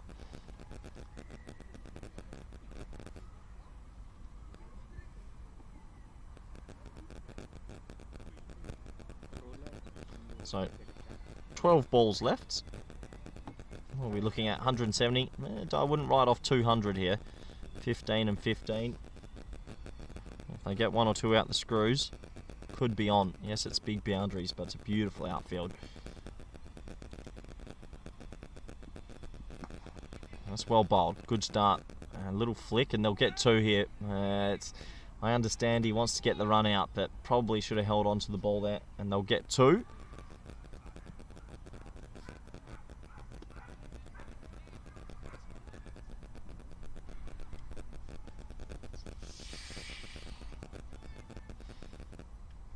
So Zulfikar 66 at the moment. And does he get enough? I don't think he has. That's probably going to be caught. Yeah, it's held. What a splendid innings it is from Saqib Zulfikar, who will be disappointed he didn't get that out the middle because it was there to go. But unfortunately, he picks out the man at deep mid wicket. A splendid innings, though. He goes for 66 off 31 after the platform was set. He's the man that cashes in the most. Gives me good opportunity to welcome back good friend, co-commentator, and coach of Netherlands A, Piers Fletcher. What an innings. Yeah, splendid innings by Saqib, and just proving the point of why he's been picked to go to Zimbabwe. I mean, the ball striking this man has is on another level at the moment. He is timing the ball unbelievably well. Yeah, proper innings. Took advantage of probably some slightly offline bowling, but nonetheless, yeah, like I say, to strike it over 200. Yeah, he sort of put us in a position to try and get to that 180, 190 mark. Good player to come in after a platform is set. He's an extremely dangerous cricketer, and you can see why, as he leaves for 66. And Yazuri hold on to one. I think if their fielding was up to speed today, it would have been maybe a little bit lower, but unfortunately, they've made a few errors in the field. Yeah, they've struggled a little bit today, you know, and then also understand it. They've only got the 12 players here. I think they've brought Damien Crowley in today, who's playing at Hassasay, in for the 3rd game. He was unavailable yesterday, so you know they've had to do a lot with just the 12 players that they've brought. With Mead out injured in the first game, as Noah Crows cuts that one away behind point for 4. Well, I think he started yesterday with a boundary off his first ball. Pretty handy to come in and be so positive straight away, and just shows that this Netherlands A is a pretty stacked bit of a lineup, isn't it? Yeah, batting 3 yesterday, no. Down the order a little bit more today. Wanted to give, needed to see Saqib have a good hit. So, yeah, batting at 6 today, but probably worth him just thinking about how he would go about these last couple of overs and how he can be most effective. Yeah, and he's going to be inventive. As you can tell, he tries to pull out the sweep shot, mainly because square legs in the ring. Musa Ahmed's also been there for a little bit. He's got himself to 15 off 14. Enjoyed a bit more of a second fiddle role with Saqib, who was exploding. But what a batting lineup. You're spoilt for choice here. There's so many talented players, and there's still a few in that dugout that are probably itching to have a hit. Sebastian Brad is ready to go next, and I can tell you what, he was banging them in the nets this morning. He's very much lining up a hit. And Ollie Allenbus, I've never seen a lower order batter want to have more of a hit. As that is a huge shot over the offside. That's amazing batting. What a 6 from Musa Ahmed. Opens his front leg up and just times it over the cover. What a shot. Shot of the day. Yeah, that's phenomenal. That's off, probably off stump, maybe just outside off. And he's opened the face and just timed that unbelievably. That's not a small hit, Corey. That's about 63 metres square. I'm not surprised he's won the T10. You got Floydie that opens in the T10. He's coming out at 10. And that time he flicks on the leg side. Doesn't get it this time. Half a chance at best. Falls short of him, and they'll double back for an easy 2. But yeah, you've got some... Oh, they might even sneak 3, but no, they'll settle for 2. You've got some boys that have the ability to hit the long ball, because that is the end of another over. A good over again for the Netherlands. 185 for 4. 1 over to go. Yeah, I think we just sort of cruised along after 13 on 105, and I think I left the commentary box around the 10th over, and I just went over to the boys, gave them a couple of overs, and then just, you know, I thought it was quite critical that we sort of just show a little bit more intent. You know, we're just sort of cruising a little. You know, I just really want us to challenge ourselves to try and hit that ball. You know, try and hit those 4s and 6s. You know, we've probably struggled to rotate as well. In those first 10 overs, and just hit a lot of boundaries and sort of cashed in that way. But today, in these last 10 overs, really made a good haul of it. So interesting to see how this last over goes. I wouldn't be surprised if we see a Noah Cruz scoop. Yep, I have to agree. Does love the deflective shots, and you've got 3rd man and fine leg in the ring. So 6 balls to go. I think they're staring down the barrel of 200 here if they can get 1 or 2 out the screws. Tell you what, that when that wind comes in, it's quite bitter, isn't it? Yep, I can tell you it is. Crows on strike. Stays a bit more still this time, and nice connection off the bat, but it's going to pick out. Oh no. Well, I was just mentioning before you came back on air, Pierce, that I think that overall they've bowled actually a little bit better, but they had to have conceded 24 runs through boundaries from missed fields mostly. Yeah. That was a poor misfield. That should have been 1 or 2. Oh, maybe 2. I mean, it went straight to him and it's just gone straight through his legs. I mean, like I say, I think they're just a little bit cooked after 3 tough days. Good response from the bowler. He misses out there. Could have got that away. But yeah, just these misfields have cost them. It feels at least 25 runs. On another day, they might be on 169 right now instead of 189. It's a big difference, 20 runs in a T20 fixture. But overall, the Netherlands are showing their skill and their depth. Their batting depth has come through this week. Some great innings. We see a fielding change as well there. Big Hassan has sort of come into cover and they've sent Damien Crowley out there at long on. Yeah, don't mind that. Right move. Right decision.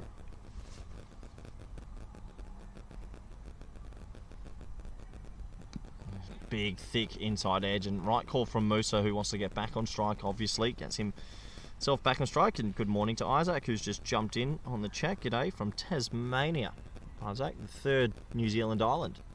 No, you can have it. No, you can have it. New Zealanders don't want it, nor do Australians. I mean, they may as well have their own republic, Tasmania. Republic of Tasmania. Do they get internet down there? I think they're still on dial-up. No, good morning, Isaac. Hope you're well. Maybe Morse code. I'm not even sure they've got that far yet. Maybe pigeon. Yeah, pigeon mail. Pigeon carrier.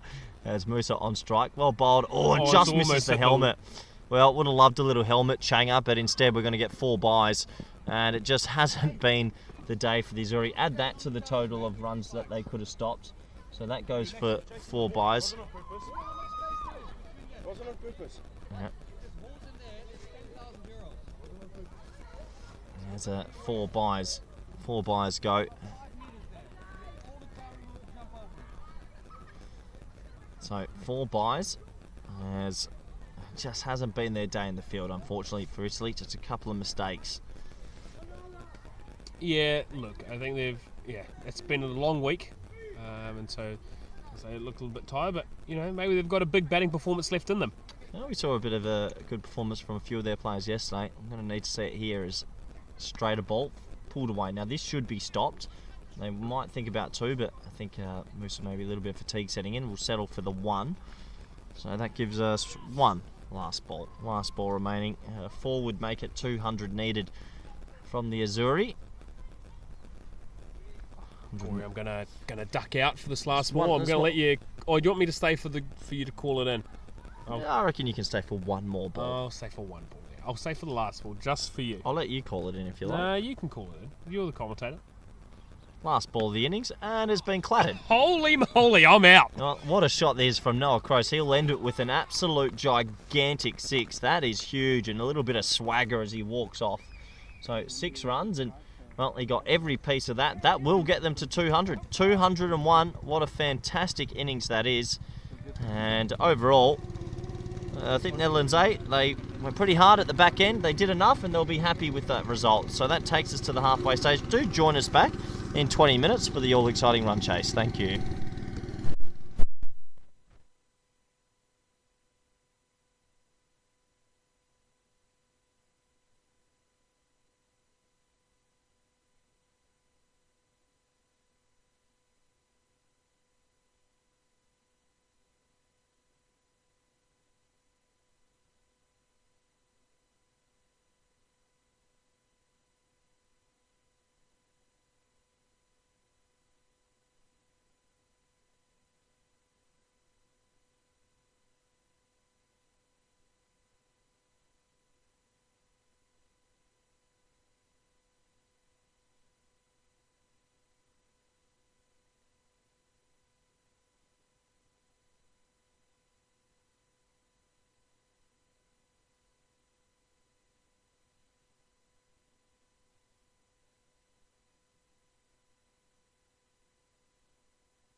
Hello, welcome back. We're in the second half of this T20 fixture.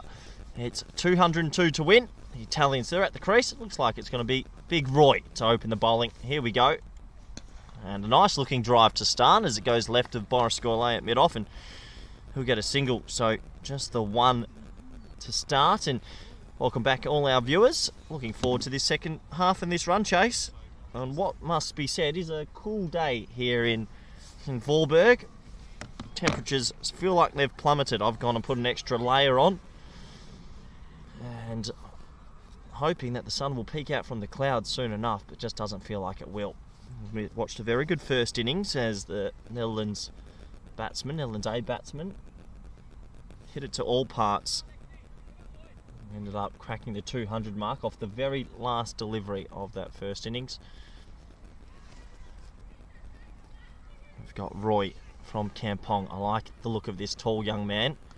So that's pushed to Clayton Floyd at backward point, and will just be a dot ball. But yeah, I like the look of him. He watched a bit of him in the Pro Series and seen a little bit more and more, and learnt a little bit more about him. He's a tall young Dutchman, and he bowls a heavy length. He gets it to swing away, and I think if he can pick up 5 to 7 Ks in the next couple of years, get a bit quicker, and good prospect for the Netherlands. Not this time, pulled away.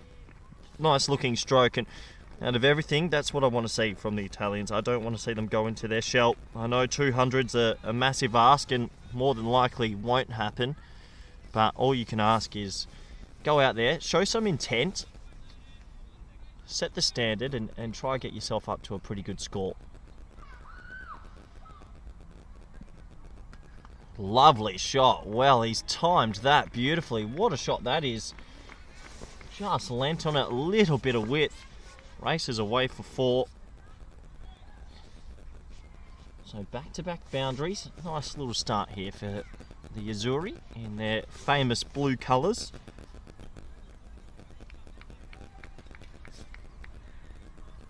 A few ominous clouds coming around at the moment. Hopefully no rain forecast.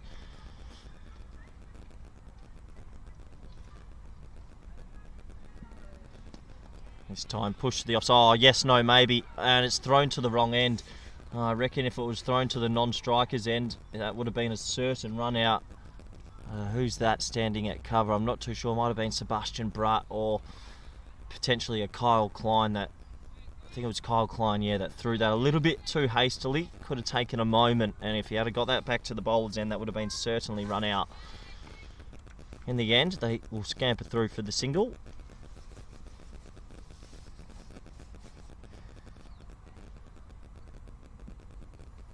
Thick inside edge this time as it just goes to 45, and will end a pretty productive first over. 10 runs coming from it, almost a run out, and after the end of 1 over, the Azzurri from Italy, they are 10 for none.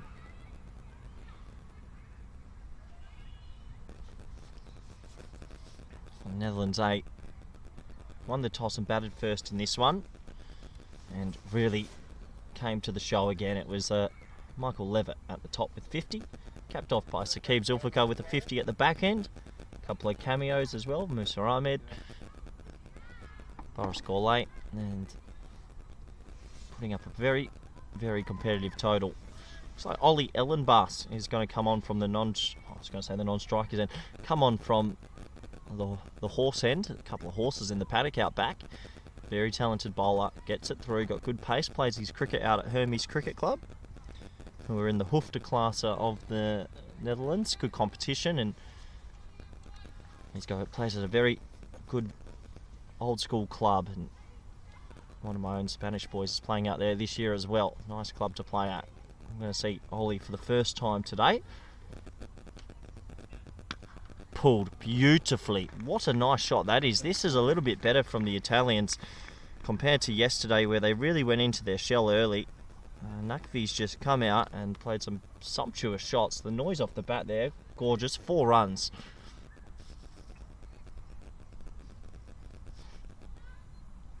Ellenbaas does get it through. He took 4 for 9 a few days ago. Then got some rest yesterday, so I imagine he's raring to go in this one. He's a bit of a firebrand, quick, a little bit old school. Can get quite a red mist about him.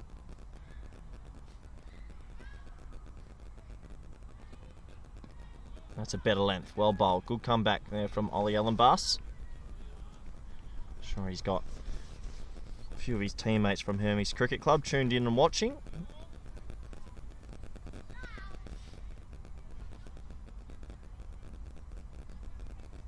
So what can the Azzurri do here? Look, not big odds for them to go on and win this game, but hey, you never know. Can they string together a good opening partnership? Oh, edge this time along the carpet, straight to Levitt at, well, I'd say that's more second slip than first slip. Just a foolish ball and toes it out to him there. Croce and Levitt standing at keeper position and second slip there. McAfee's got himself to 13 in no time at all.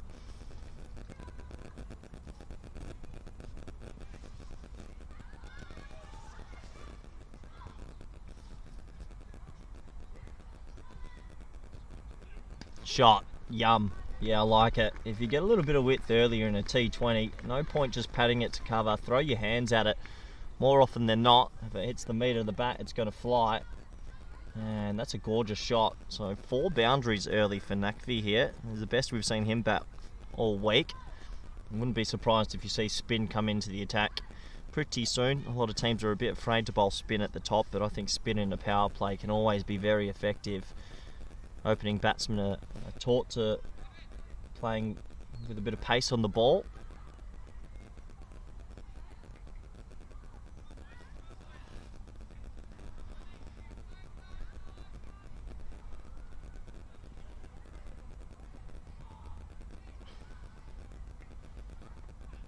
This time, nice shot, flicked away, and Big Roy does sensationally well at 45. The big man from Kampong dives down on that, keeps it to 1, and I think that might be an earmark of the difference we see in the fielding between the Azzurri and the Netherlands A. Netherlands A are a really accomplished side, and a lot of these players have high-level international experience. Also won the ECC and T10 in Spain, and I think I was telling a lot of people the team they brought over for that T10 were strong favourites. So many good players, and it showed in the end as they beat England in that final.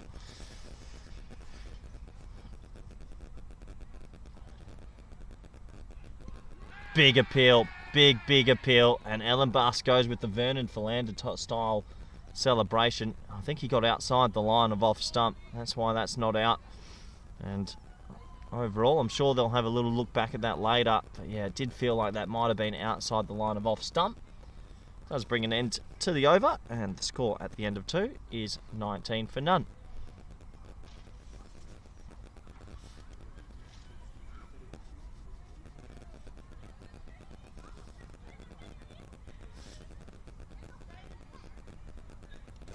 So right on cue, we're going to see spin come in, and yeah, it will be Clayton Floyd, who talented left arm off spinner, gets his call up to go to Zimbabwe. Excited to see him back in the Dutch colours of the national team, but we get to see him here in the Dutch colours of the A team. He's a very wily customer and loves the heat of the battle, as Clayton Floyd. So let's see how he goes here. Might be under the cosh a bit. You imagine these two batsmen want to try and take on the spin here. They've had a good start, none for 19 off 2. It is 10 and over required, so they're right on it at the moment.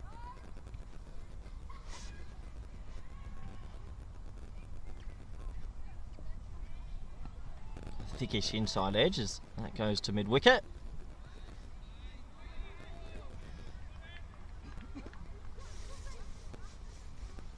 Definitely not a spring day here in the Netherlands. Pretty chilly indeed. Looks like deep long on and deep mid-wicket. 2 boundary riders, 5 on the leg side, which tells me that Floyd's trying to just swing these into the stumps. No width. There you go. Swings it in, but a little bit too much this time.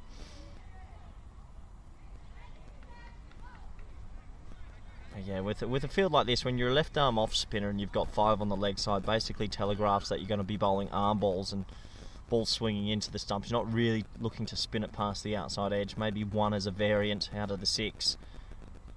There it is again. What a shot. Inside out over cover. Well, this is much better from the Italians, and McAfee's come out, played some gorgeous strokes. Great to see.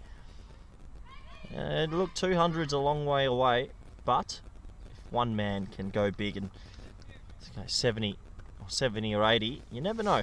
You never ever know.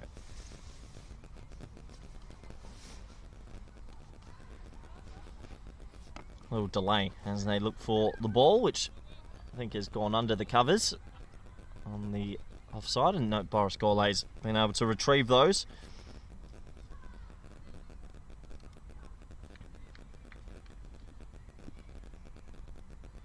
So Nukvi off to a bit of a fly here. 22 off 12, 5 boundaries in that 22.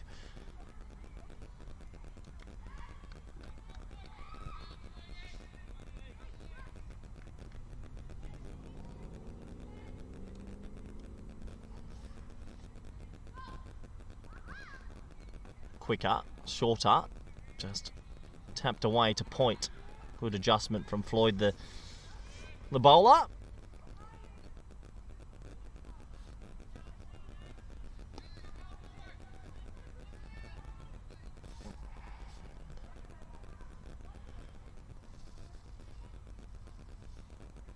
Well bowled, but well played as well as he burst it through the hands of Point. That could run away for 4, you know. It's such a quick outfield.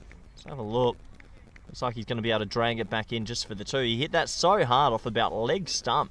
Gave himself some room. Brave batting, but got to be brave in a big chase.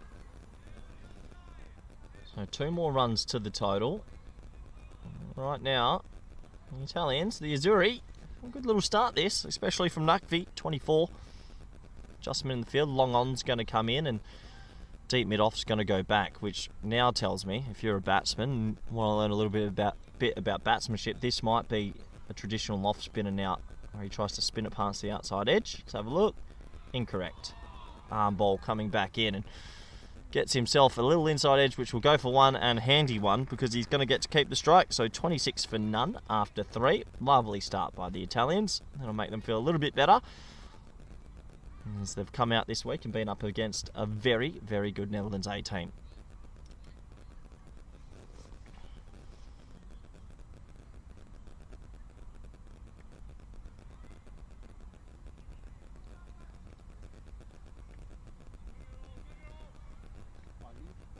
So Ollie Ellenbaas to continue.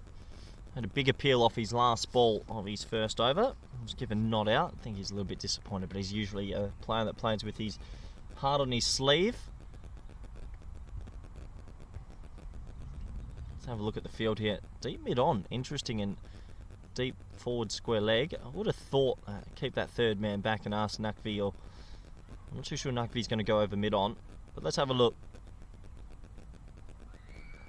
Oh, he pulls it out to him. Don't tell me he's picked him out.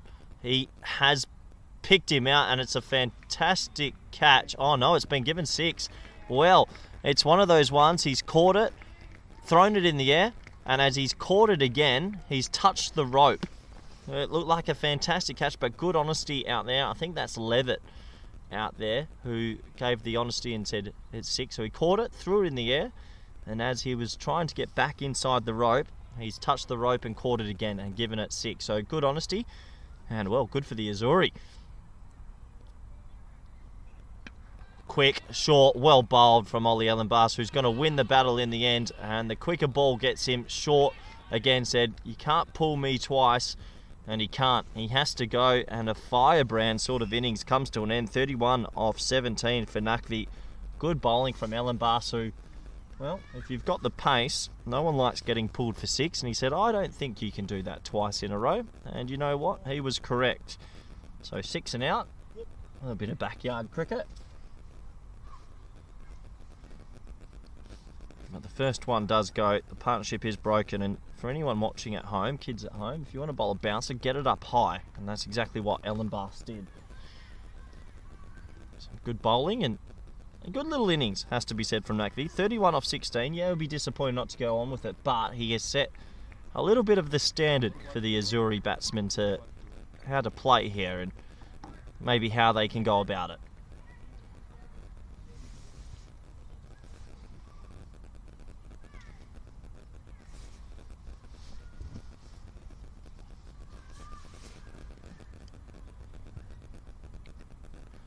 Kalawala, he's come out at number 3, and Well, yesterday I think he got a little bit guilty of being too stuck at the crease, and today's another opportunity though. 3 matches in 3 days. I'm sure there's a few tired bodies out there. Gets another opportunity, does the tall man, to playing an innings of substance. He's got a bit of a platform this time to come into. Yesterday came in very early, obviously with the early wickets.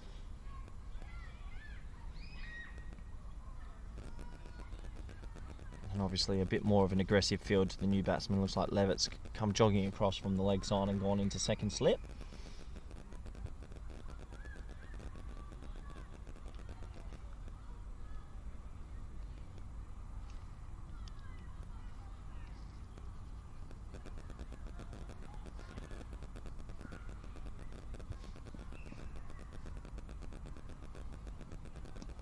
Nice pace on the ball, but well worked away from Kelawala. That's a nice looking stroke. He's going to get 4 off his first ball. Just goes to show that with this pitch and this outfield, runs are there to be had. He timed that pretty well and it flew away for 4.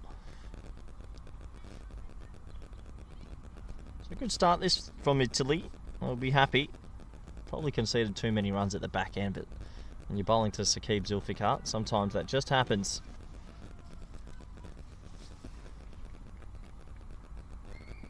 Another change to the field as Levitt's little adventure to slip was only for 1 ball. He goes back to mid-wicket, meaning that the deep forward square leg goes to behind square now, which is the right field with the pace on the ball.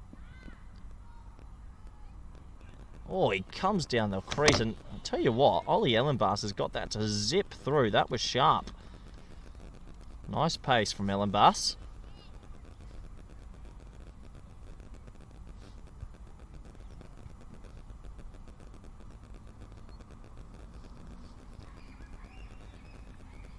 Funny old over this so far. A 6, which was caught on the rope. A wicket, a 4, and then one that's really zipped through. Pulled away again in front of square this time, but should just be the single. And you betcha, it was just the one. So you can see Ellenbaas's motto is, I want to bang it in short, and I want to ask the right questions if you've got it in the locker to play the pull stroke.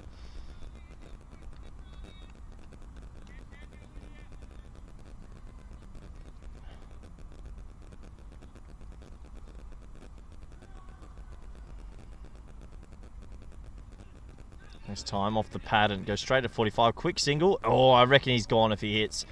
And that felt like it would have been out. Big dive in the end. They'll get a leg by.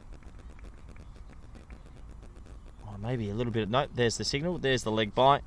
Does bring us to the end of another over. Eventful over. And, well, the Italians, they've gotten themselves to 38 for 1 off 4.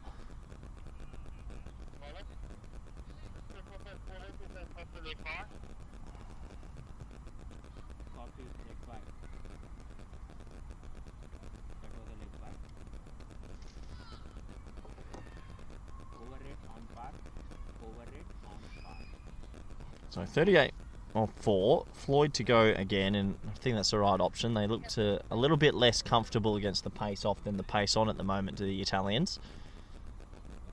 Good power play this though. Good start with the bat. Floyd a little bit straight, and that might be a wide down the leg side, but not signalled by the umpire. He's just coming off his pad.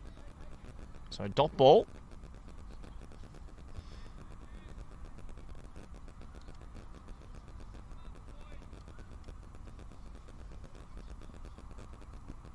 Oh, bowled, slows this one up. Probably the first ball that he's really slowed up, and you can just see the adjustment for the batsman. Not so easy.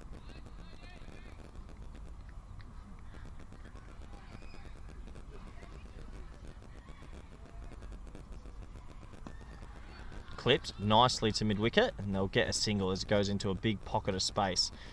Fielded there by Sebastian Brunt at mid-wicket. So a little single. Good over this from Floyd though.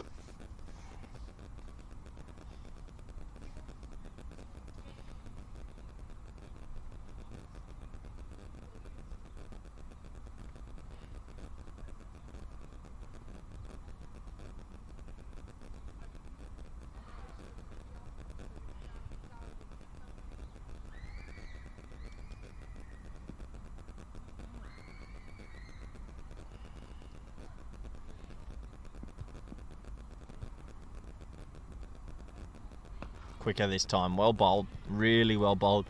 Just quick outside the off stump, and this over just pegging it back for Netherlands A, which they'll be happy about. A little bit expensive early in this run chase.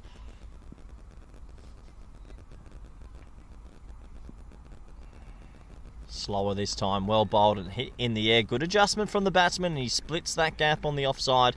That's all you have to do. If you find the gap here at VCC Vorburg, the ball will race away, and it does for more runs. Handy runs as well. Kilawala gets his account ticking along. Good shot.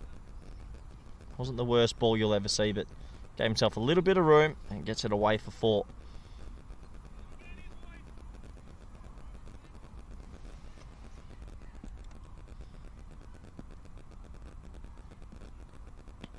And well bowled by Floyd to end the over. Another sort of arm ball coming into the stumps.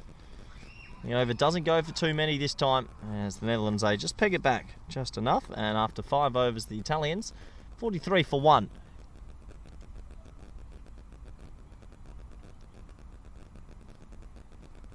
Definitely a more positive start so far from the Italians, who will be hoping another partnership here and keep the option open of maybe a win.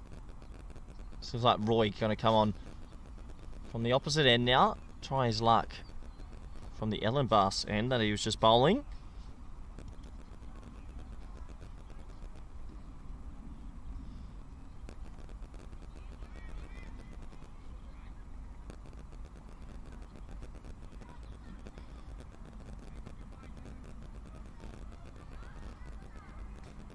So, Big Roy, changing ends, maybe changing a little bit of his fortunes. His first over went for 10. Let's see how he goes now.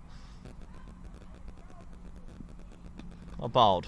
Better length, better line. Again, starts with the dot ball. Last 5 balls of this power play, I think that with the field in, knowing the bowling level to come, I think that if I'm the Italian batsman here, I'm looking to score a boundary, really trying to be positive, see if I can take 10 to 12 off these 5 balls, get into the 50s for the power play. Be pretty happy with that. Slight fielding change, it's like third man in the ring and backwards square leg going back potentially for a short ball. Not short enough, it's kicked up, he doesn't get enough on it, and oh, it's spilt. Well, it's dropped by Levitt. Here comes the throw in, and it went over his left shoulder. He made okay ground to it, but unfortunately spills it just over his left shoulder. And he's been in the thick of the action. He's the man that took that catch that was ended up signalled for 6, and this time a bit more of a genuine chance. He did get 2 hands to it. He'll be disappointed he dropped that. This time punishment for the bowler, and it isn't cricket like that. 1 ball drop chance, would have had a wicket. The next ball goes for 4, and that's why it's a cruel game. Kids at home take up many other sports. It's not as cruel as cricket sometimes, as it goes away for 4. Nice looking stroke, and really nice to see the Italians bat like this in this match. They haven't gone into the shells. They've got their chests out, and they're trying to take on this dangerous Netherlands A side.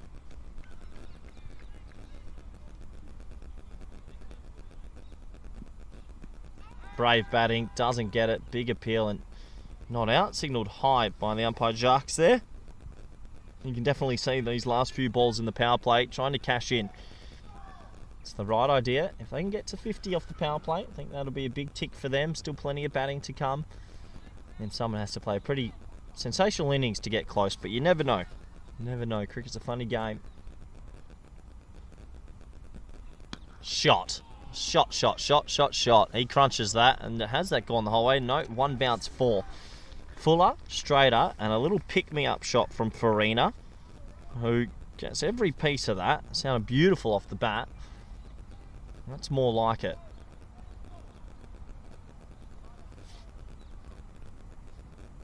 A little bit too straight this time from Roy, who's probably in this spell.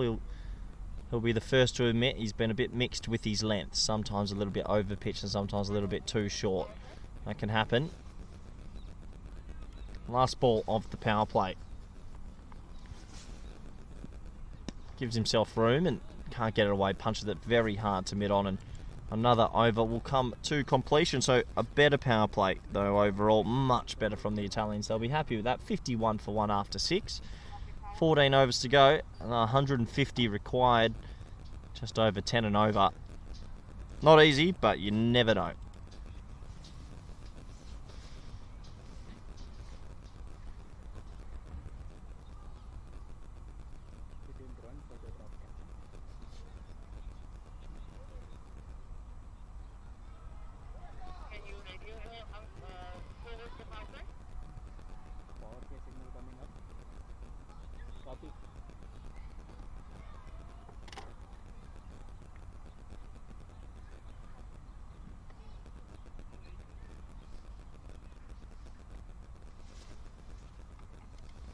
So it looks like a change in the bowling. Sebastian Brutt, who's going to come into the attack, also plays his cricket out at Hermes Cricket Club. Clever bowler. Enjoys a lot of sort of rolling leg cutters and off cutter. Has a decent bouncer. I think it's a bit quicker than most people give it credit for, and surprises a few batsmen. And he's going to come in to bowl now and look to take a wicket in this, break this partnership. First power play has been completed. Off the pad this time, and it'll race away just for a quick single, so they should be able to get through for a leg bye, and they do. Very difficult now. This is where you get to that middle stage of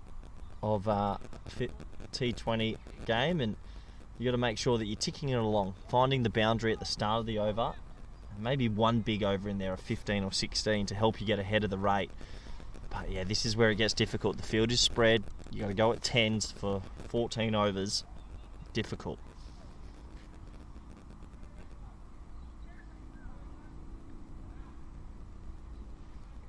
Well, not difficult if you play shots like that. What a lovely shot. And that is one of the shots of the day. Farina seems to have found his batting boots. Nice shot. A little bit over pitch from Brutt, and he just leans on it for 4.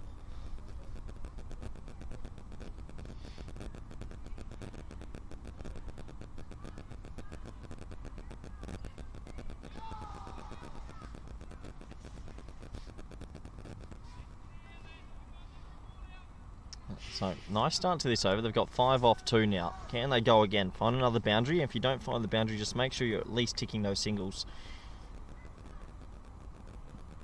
Shot. Another nice little drive. This time he's going to pick out Boris Corley at mid-off. So 6 off 3. And they need to go at just over 10s, as we mentioned. So it's a good start to this over. When you find that boundary early, it takes the pressure off. But they will need at least one really decent-sized over in this run chase, it feels. A lot of people in the chat saying they think Italy will win. Well, it'll be an amazing afternoon if they do. Hit straight to cover this time, and a wild throw comes in, and that'll frustrate the bowler. I think that's Alex Roy's gone for a bit of a wild throw there. Just need to hold on to it, so handy one, which will get them to 7 off 4.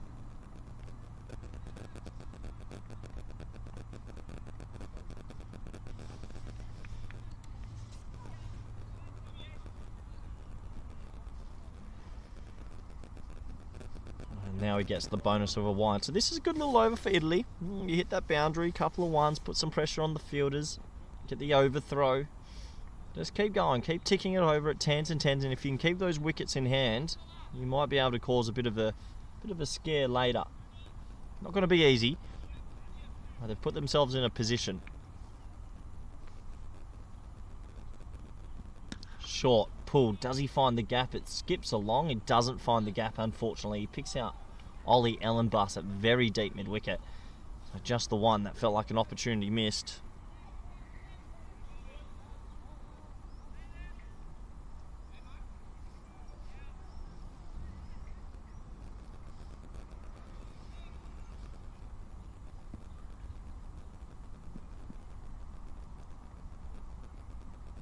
Slower ball again from Brutt, who's really mixing up his pace. And, well, the over in the end goes for 10. And considering the first ball went for a boundary, it's a pretty good comeback from Sebastian Brutt. He'll be happy with that. The Italians are skipping along. They get themselves to 61 for 1 after 7.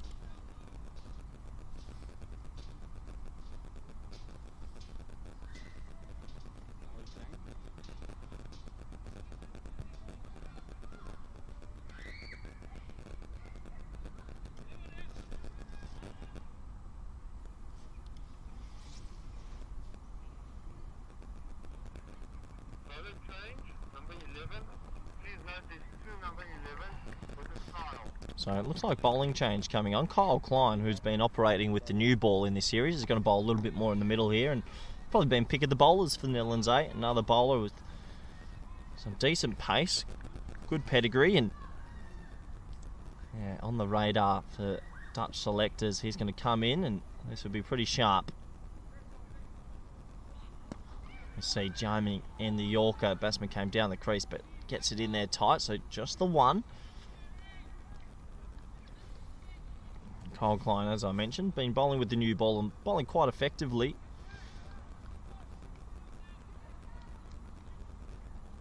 This time, used in the middle, so different role. The field is spread.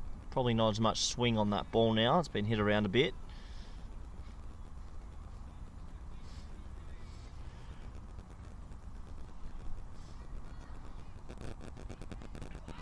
Oh, thick inside edge, and that's going to race away for a single.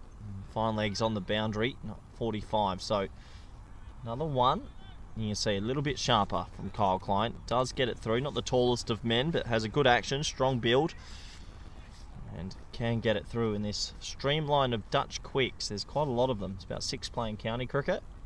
A couple more playing in Holland, and a couple more just below that.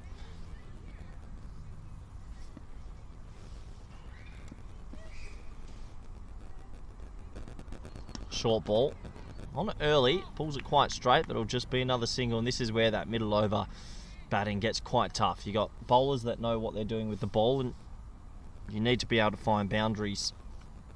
Not an easy time to bat. Just looking at where the holes are in the field, there's a big hole over deep mid wicket and over mid off and cover if you can get it, but Kyle Klein a lot skiddier than some of the other bowlers. Isn't easy to hit over mid off and cover.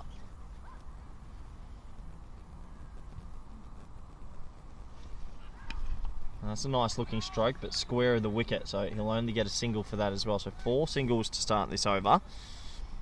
If they can find a boundary here somehow, I think they'll be happy.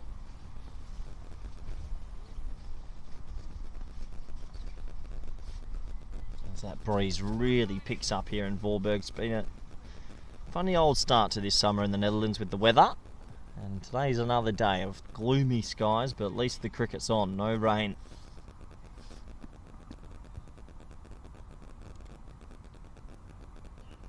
Well, batsman gets funky, mistimes it, and hits it straight to mid-wicket. He'll have to go. It was dug in short. There's Levitt there on your screen. He came in well this time, and well, it seems to be a bit of a ball magnet. Kyle Klein continues his good little series. Digs this one in. Batsman got a little bit funky, but in the end, it's the pace that beat him, and another wicket will go down. The Italians, they are now 65 for 2.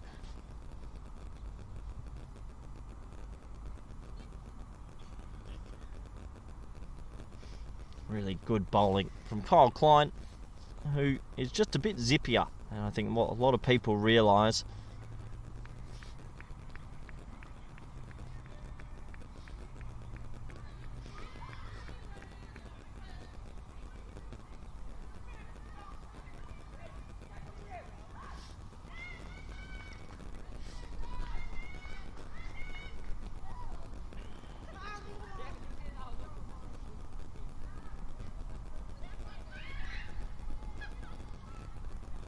So 65 for 2.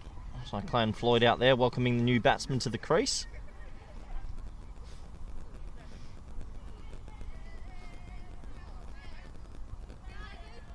Looks like Daniel Crowley is going to come out. I do believe he's playing his cricket in Holland this year, so probably some fun words from the opposition to him. 65 for 2.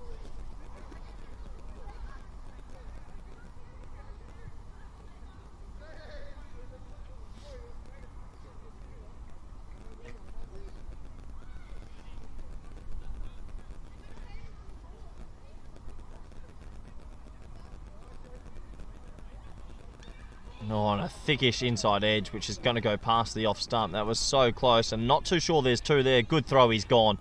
No, he'll get back. He's quick between the wickets, and they sneak back for a second. They'll take us to the end of another over.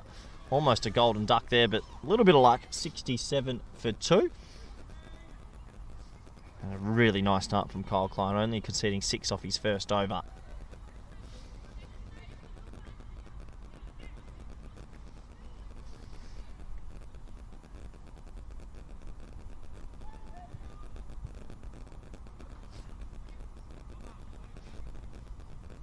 So, Sebastian Brutt to continue. Lefty-righty partnership, 67 off 8 overs. A lot of work to do still for the Italians. Farina, he's still at the crease, 18 off 18. Time for him to really starting and open up those shoulders, it feels.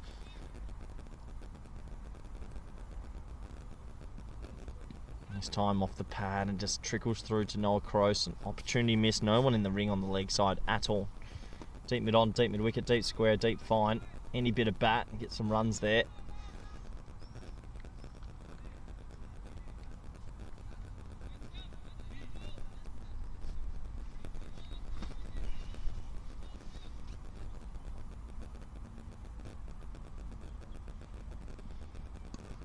Once again, it's just a soft push to cover, and yeah, I don't want to be too critical. Obviously, I know that he's there, but 18 off 20, chasing 200, starting to get to that stage where you have to be able to be brave. You can't chew dots now. You've got to be able to be expansive and trust your game.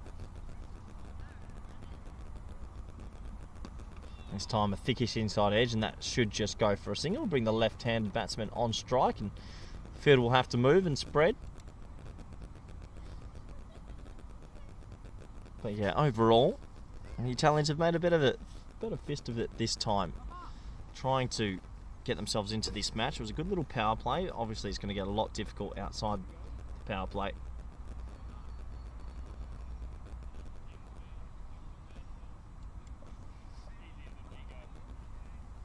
So Sebastian Brutt is going to be coming on now to Daniel Crowley. Oh no, and we might have a special guest join me that highly frowned upon. We'll see if he wants to jump on for an over or two. As Brutt comes in, it's going to be down the leg side, probably a wide, not signalled. So assuming that's come off the batsman's leg, probably would have thought that might have been called.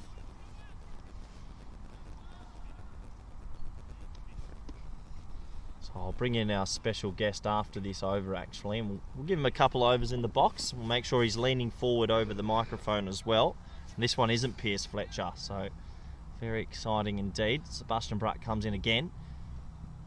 That's going to be a wide. No, gets away with that as well. So Brutt pushing the tram lines.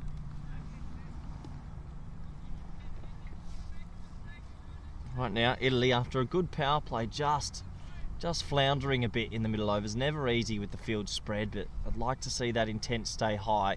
Don't give up just yet. It's been a better start by them. Another play and miss, and yeah, that really hurts the run chase. What a magnificent over from Brutt. It only goes for one. As I welcome in, live on Comcam, Julian de May, former international for the Netherlands, HBS store. How are you, Fifi? Good, Red. Good to be here. I thought might come down for a couple of overs to not get too seasick from watching the live stream on the wobbling camera. Yeah, if you like motion sickness and you like cricket, you've come to the right place. Exactly. How you been, Julian? Good. I haven't seen you in about a year, I reckon. No, and hopefully we'll see each other this weekend as well for our top class fixture.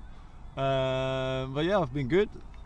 Just at work this morning, and I jumped on my bike afterwards to see my teammate Kyle Ball, and as he runs in, gets it through backward point for 4. Yeah, it's a lovely looking shot. A little bit of width from Kyle Klein, and yeah, he gets it over backward point for 4. And good to have you with us, Julian. And you've played for the Netherlands before, in Nepal, I believe, was your international debut, and still playing for HBS. How's your season going in top class for the team? And bit of a rebuilding phase for HBS, isn't it? Oh, definitely. Well, look, I think all the people that are following the top class have seen that HBS have lost a couple players at the start of the season, and I've also seen that a couple young players that are definitely going to be good enough to come into our team have gotten opportunities. But yeah, the first couple games were tough going, and being 0 for 5 is never nice. Skal runs in for another ball, and that got tucked in through mid-wicket, maybe 2. Yeah, they should come back for 2. Good running from the Italians. But yeah, so a bit of a new rebuilding phase. Yes. But obviously you mentioned you've come down to watch your teammate Kyle Klein, and he's had a really good week. He's bowling well, isn't he? He's been bowling really well. Look, Kyle is a real hard worker, and it's nice for it to pay off now. And I think he's going through a real good run of form at the moment, and it's nice to see your teammates doing well, and all the other guys as well, obviously. Absolutely, as he fires in, and that's a nice looking stroke. He actually hits that in front of square. And well, one thing I've learnt from today, the Italians have slowly been building in this week, and the batting's been better today. That's a gorgeous stroke. But yeah, tell us a little bit more about yourself. You played for the Netherlands a few years ago. Still sort of aspirations to get back in, or moving on, or what's your sort of cricket career? Where is it taking you? Cricket always, be honest. Cricket always takes you on a roller coaster ride. It's very awesome. It's awesome to have played international cricket abroad. Skal bowls another ball, and he's gone a little bit of tap this over. It's a nice shot for one. It's good batting. But yeah, so you got to play for the Netherlands in Nepal. That's always going to be a proud moment for you that you'll always look back at. Look, in associate cricket, I think the best place apart from Holland maybe is Nepal to make your international debut in front of thousands of people. Yeah. But yeah, I don't know where my cricket's going, Corey. I've been happy where it is at the moment, and we'll see what happens. That's the best way. As Kyle Klein, right on cue, gets a nice delivery, leaving the left-hander just a little bit. It disturbs the stumps, and well, you came down to watch your teammate bowl, and right now he's got a nice little 2 for 16. Beautiful. Good to see. Hopefully he can keep this amount of form for the coming weekend, because HPS need another 4 points to possibly get into the top 6, and that we definitely weren't expecting after the first 5 games we played. But the top class is the league that keeps on giving. So yeah, that's it. That is it. You're right. And well, for people that don't know, Julian DeMay played many years at Harvest. We used to be teammates. So how many years have you played there now? I think I made my debut for the first team in 2014 or 15. Yeah. So almost, getting on to 10 years almost.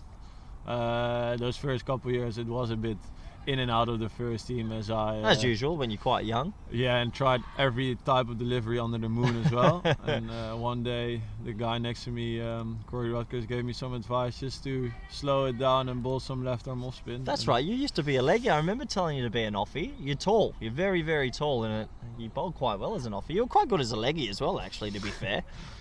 To be fair, last week I was going through the sellers of YouTube, and I stumbled upon a 2017 finals day T20, which he played at Excelsior, and unfortunately lost the final to ACC. And I remember that day.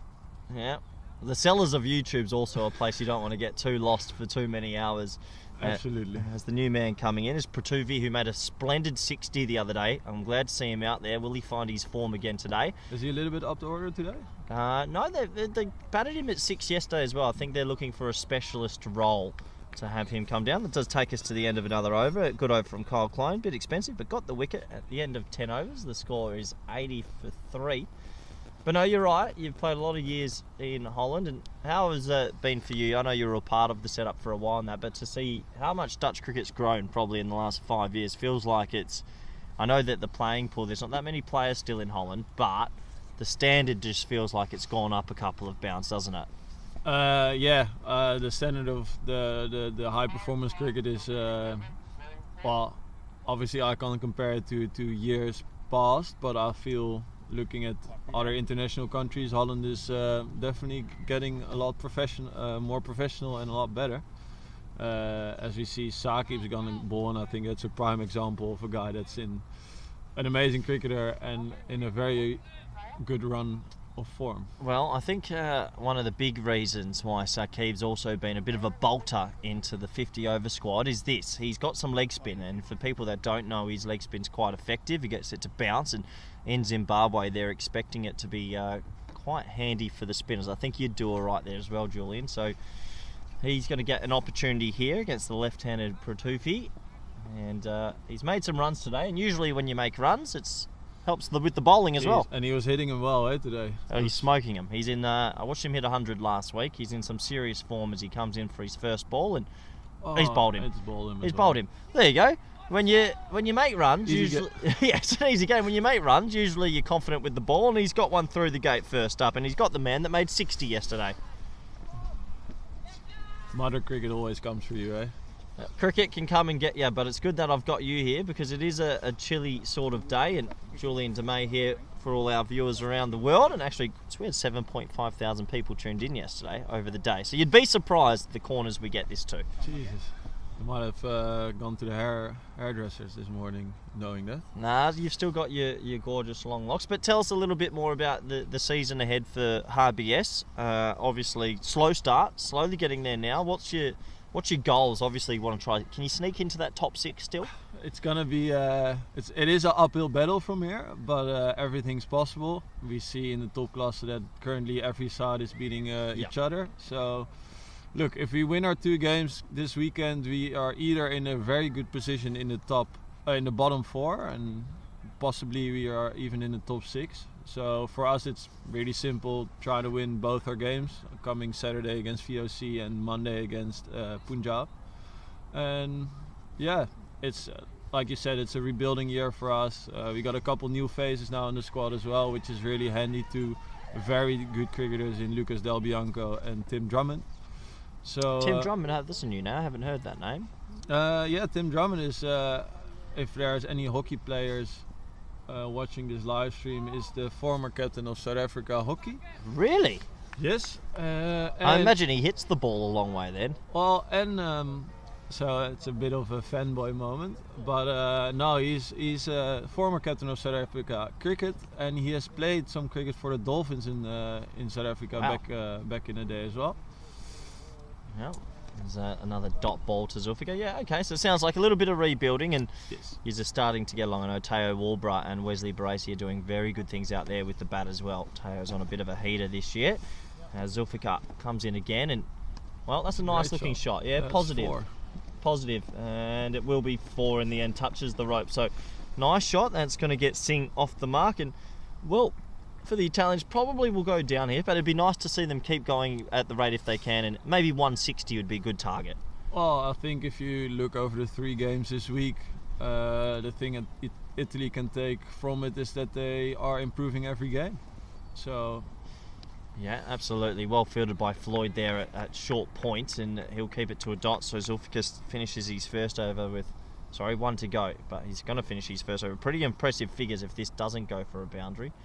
But no, the Italians, they're not at full strength either. They've brought some fringe players to have a look at, and maybe only a couple of normal stalwarts. So they're learning a lot this week, as that's a play and miss, and that will be over. So Zulfikar takes a wicket off his first rock, only goes for 4, and at the end of 11 overs, it's 84 for 4 on this cool day. Julian, you're a Dutchman, I'm Australian. Can you tell me where summer is? Because it's cold.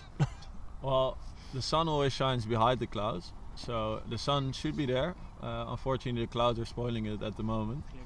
Yeah, the forecast for today was actually a lot better. I don't know what's happened at the start of this cricket season, but it has to be the coldest start we've had in 4 or 5 years. There's another bowling change. Floyd's going to come on from what we call the stables end, over where the horses are. He's a clever little customer, old Clayton Floyd. Bowled really well for Netherlands A and the Dutch. He's played 2 games for the Dutch, one in Qatar actually and one in New Zealand. Gets a chance to come in the middle overs here, and I think he'll fancy this.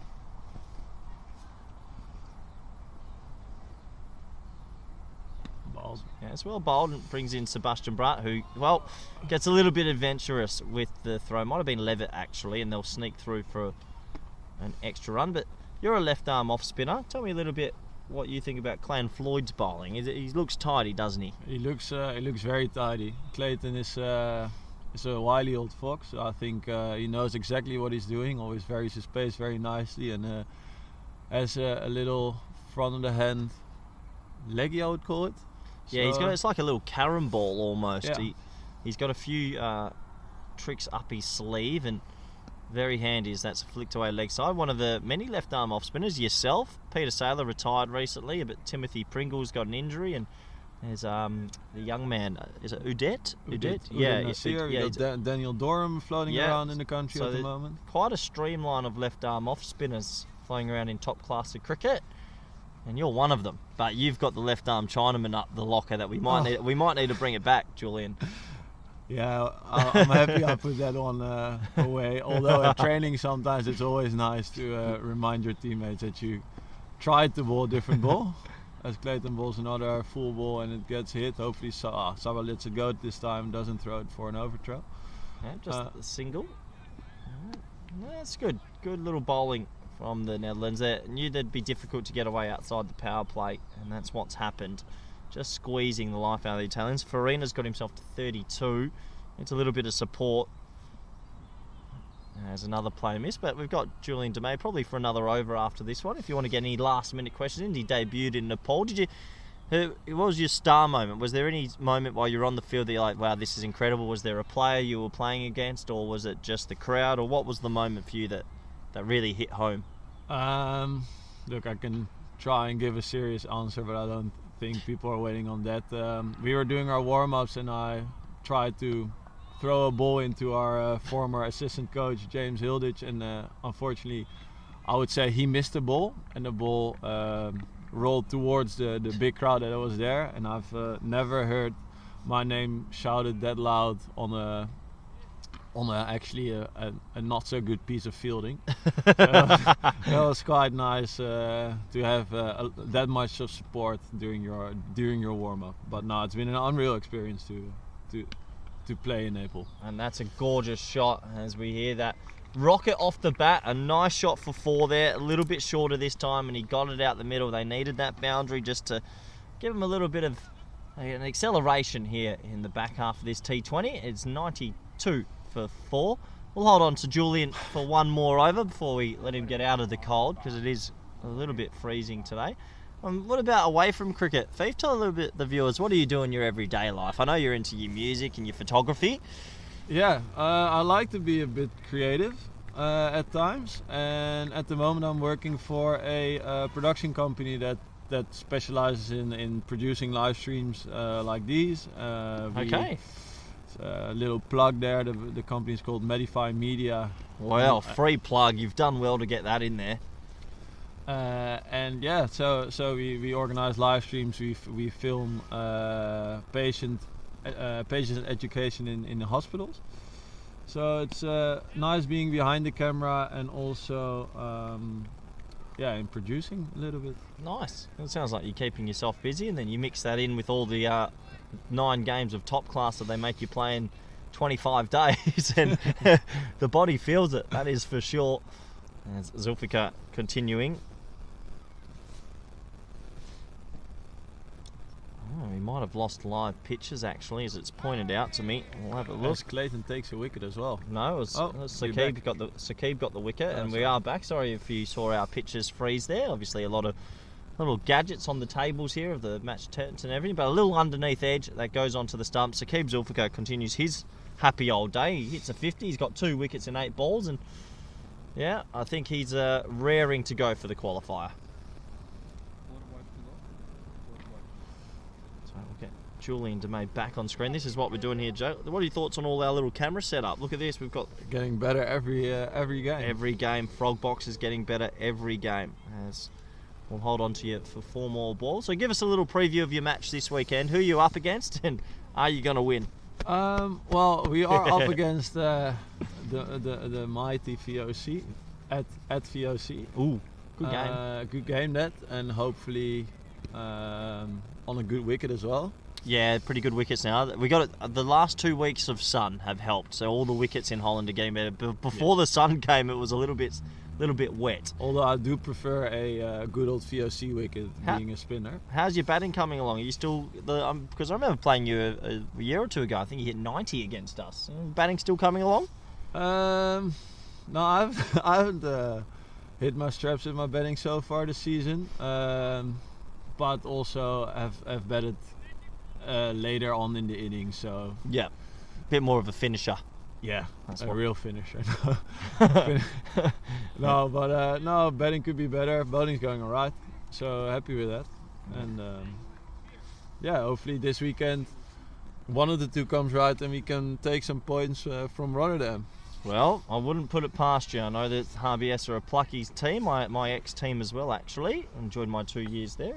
Coffee gets brought to us. Well, thank you very much. Very much. These That are- gives us another over. These are the perks of commentary, Fifi. Free coffees get brought to you.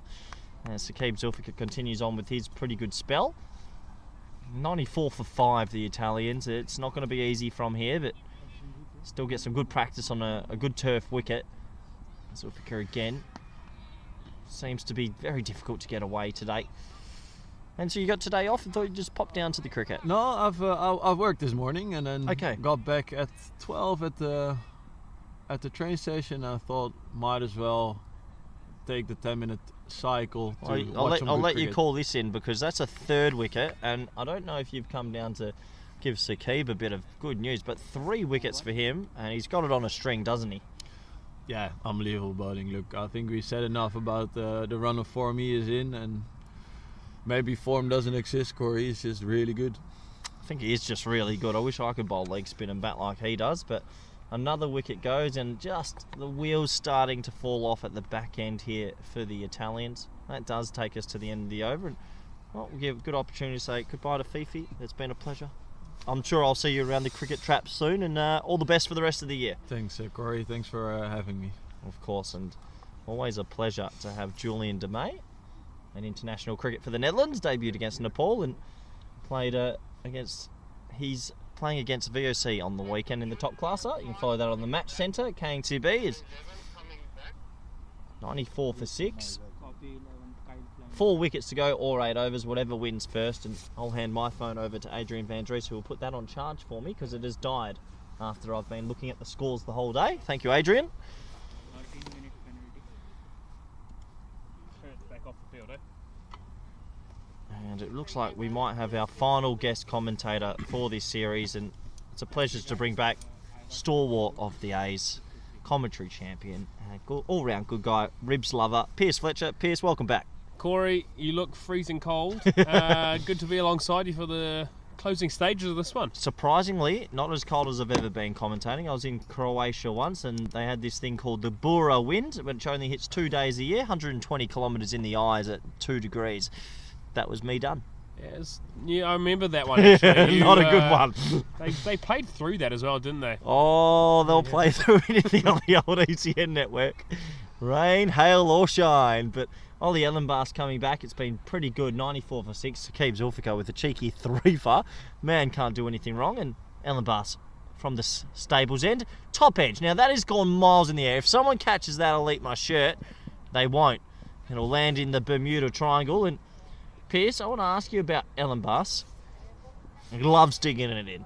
Is that his thing? That's what his X factor is? Oh, it's actually a lot quicker, his short ball. So generally his length ball is got nice pace to it, but it generally skids onto the bat quite nicely.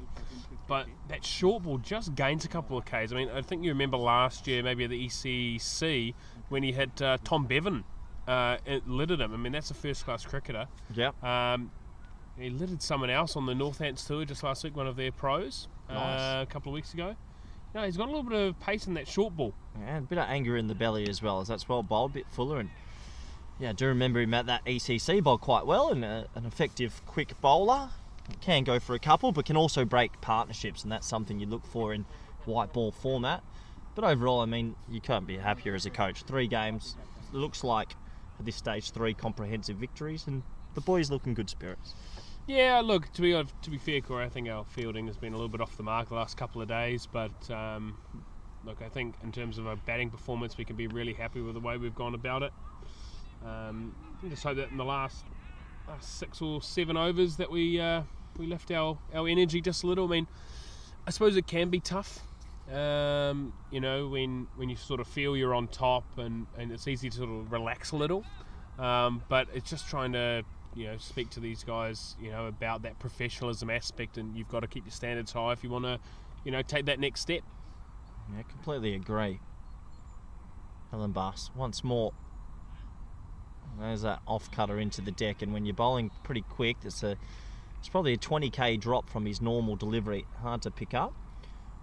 What about a lot of these players? Obviously, this is a Tuesday, Wednesday, Thursday, so they book some time off work. Do some of them go straight to work this afternoon, or how does it work? I've seen, Sakib's here, his wife's here as well, so I'm assuming he's taken the day off. And Sub has also taken the day off today. I think those are the two that are working full-time as such. Shot from Krishnan, who gets that over wide extra cover, and good fielding out there. It'll only be the 2 in the end. Got a bit of a cannon there. Saqib Zulfikar, and that hurts Helen Bass, who tries to stop it. 2 more to the total. Yeah, so I think we've only got the 2 that are working full-time in actual jobs. Arnav Jain obviously is another one that's disappointed that Arnav couldn't come today. Yeah, it would have been nice to see him, especially with a left-hander in their lineup couple today. Would have been nice to sort of see him go about his business in the power play, but nonetheless, I'm sure there'll be opportunities for him throughout the summer. There's that shorter ball, and this time with the pace off. So there's the adjustment again, and clever bowling from Madeline Bass, who's going about his work quite nicely. Another over finishes, 14 overs gone, scores 98 for 6 as this little T20 series comes to its crescendo. Yeah, I think from a Dutch cricket perspective, I think just a big thanks to Italy for making the effort, and one, financially, and 2, just physically for being here. I mean, it really shows their focus and energy of wanting to continue to improve their home-based players. Yep. It's all well and good, having guys that are passport holders or whatever it is, but you want to continue to raise the level of cricket in your own country. And Corey, you've seen it firsthand that the facilities are obviously of a different level here than what they are in Italy. So, an opportunity for these guys, and I'm sure that whilst it's probably not gone for them the way they would have liked, a lot of positives to still take out of the series. Yeah, Riccardo out there does a lot of good work for Italian cricket, so thank you to him.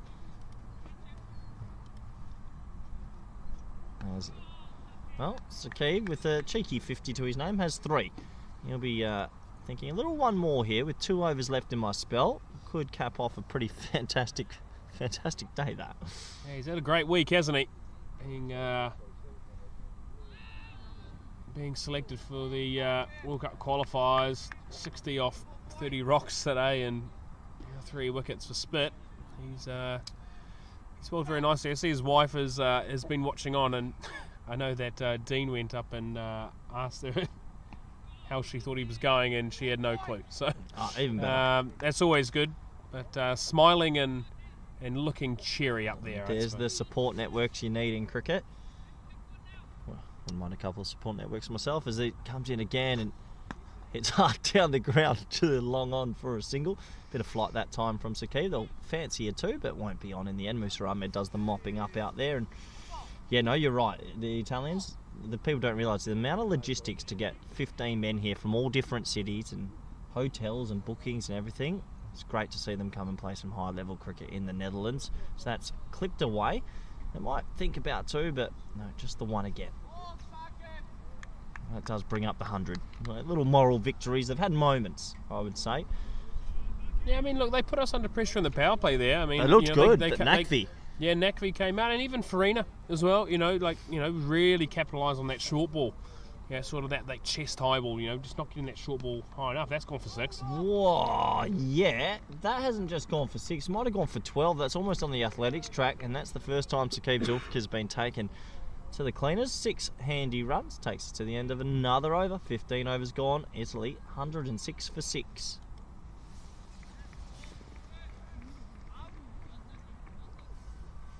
Player of the series, Pierce.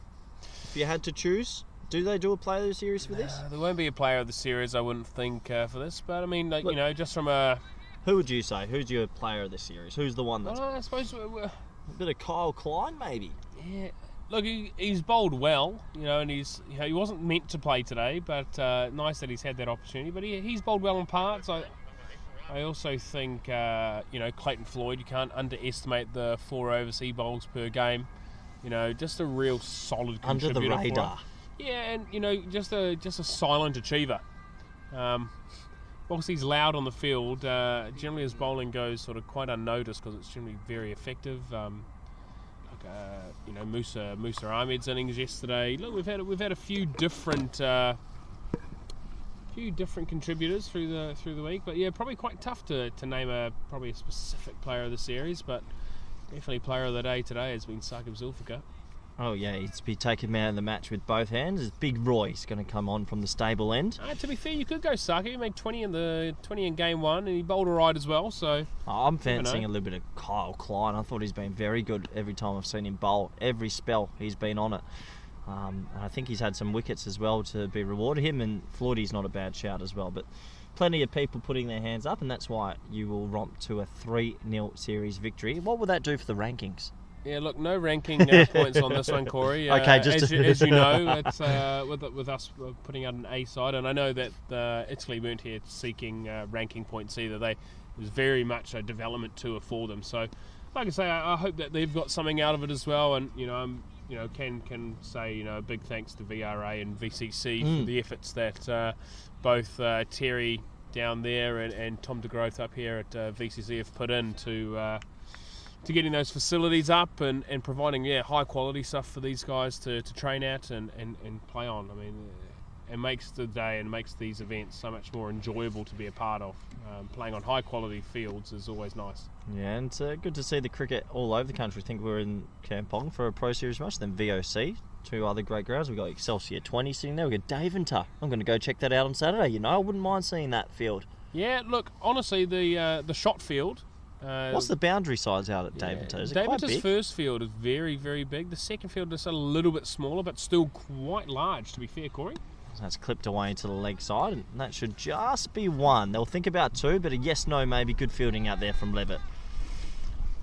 As that wind picks up again, Ruddy. How many turf fields is there? You got Hermes Cricket Club now up to 7? Go through them. So you got Hermes. 1. Excelsior. 2. VOC. 3.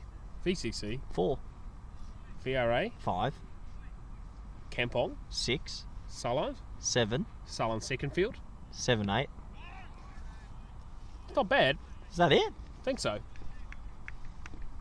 And I know Punjab Cricket Club's really looking to put one in there at the Zoma complex in the next 10 years or so. Sorry, we're on the 40-metre boundary. No, so they've taken over the Pumas field. You're telling me the field. Portland Pumas that play at the Zoma. Portland Pumas are gone. Cut the footage as Roy comes in again, and that is hit well, but not well enough. This might be a chance. Falls short of Levitt in the end and skips past. Good recovery out there, but I have a feeling it's gone for 4. It has gone for 4, and geez, Levitt, the ball has followed him today. Yeah, he's struggled on the field today. He's actually generally quite a good fielder. I think maybe just a touch over enthusiastic from time to time, but generally he's been very good for us. So I'm sure Heino Kun, our assistant coach for the week, will be marking those little bits and pieces down. Yeah, maybe another over completes and we get closer to the finish here. 114 for 6 after 16. Yeah, so what's that, 7 or 8 turf fields? Seven club grounds that have turf. I heard the rumour that Sparta Cricket Club were looking a while ago, but never really eventuated. Yeah, I think it's quite tough, isn't it? I mean, they're local community grounds, and I think that's the difficult part, is when your ground is owned by the council to be able to get sort of turf field in there, and again the monetary amount that goes into it all is quite difficult. So anyway, Sakib continues, and that's coming to us in the commentary box, Piers.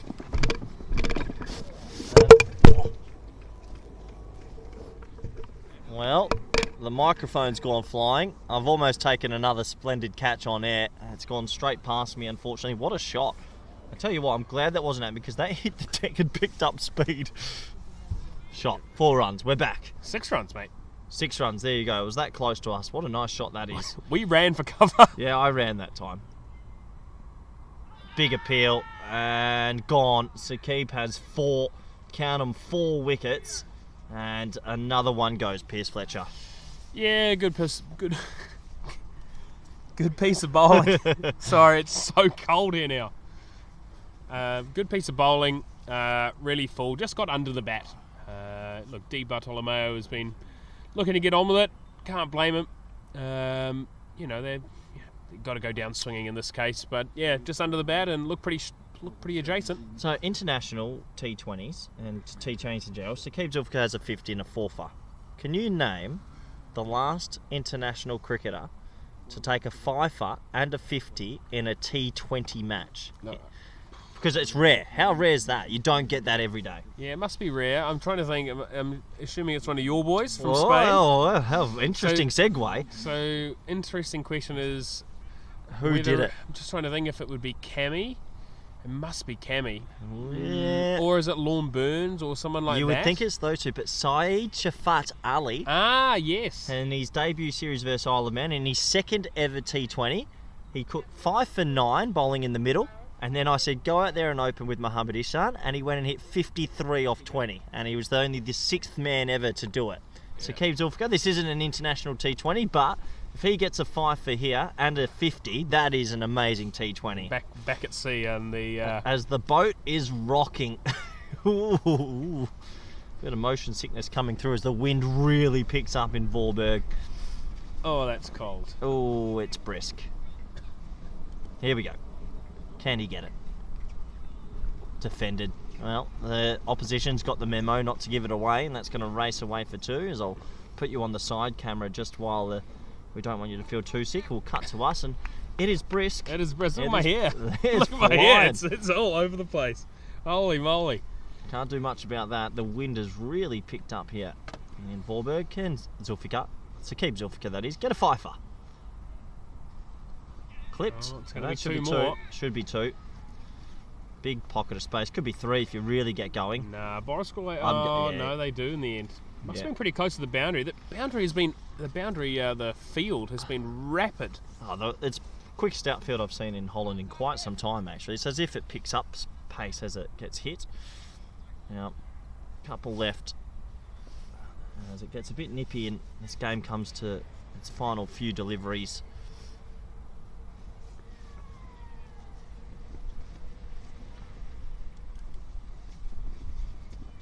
Short up, outside off, and punch straight to the field. He's going to have one more opportunity. Last ball for Keeb Zulfikar. He's had a fantastic day, and if I'm a spinner, I'm going shopping here. A little bit of target, a little flight this up. You throwing one up? You're throwing it up as slow as you can. Doesn't throw it up. Non-selfish bowler, and another dot ball. What a fantastic day from Keeb Zulfikar. 4 wickets for him, 50 runs for him. He's off to Zimbabwe. Put a smoky on him. Man of the tournament in Zimbabwe.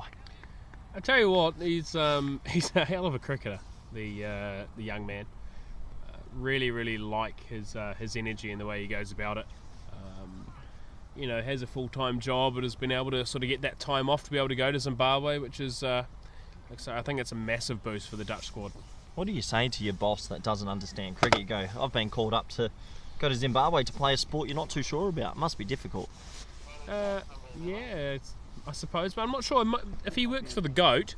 He works for the Vernon Philander. He works for Suleiman Tariq, does he? I think he does, but maybe not anymore. No, I might be wrong, but nonetheless, he's hell of a guy.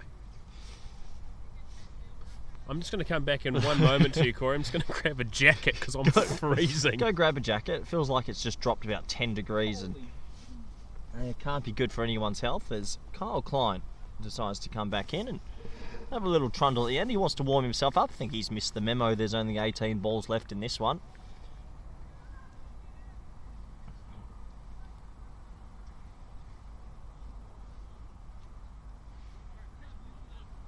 Edged, and that's going to come to us in the commentary box. No third man in place, and that should be 4, and it rolls past us and almost goes into the guggler behind us. 4 handy runs for the Italians, who little personal milestone. If they can hit 150 here, I think they'll be pretty happy with that effort.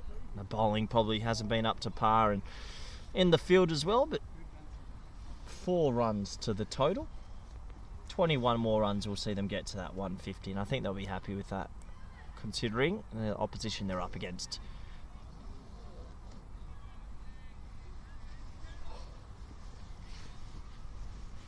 I'm back, Corey. Welcome back, Pierce. Good to see you've rugged up that little bit more.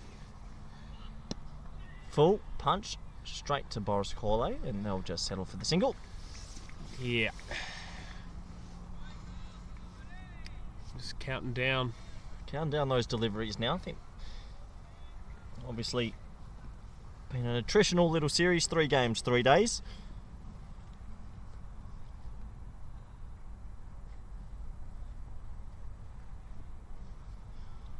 Kyle Klein to continue. It's well bowled. It's a Yorker basically, very low full toss and skewed away for yet another one. Have a look at that scorecards. Keeb Zulfikar 4 for 25, fantastic. And Kyle Klein, who's my pick of the series, he's got another little twofer. Floydie, you're right, under the radar, 6 and over. Ellen Bass with the other wicket. Roy, probably one of his off days, but overall, comprehensive.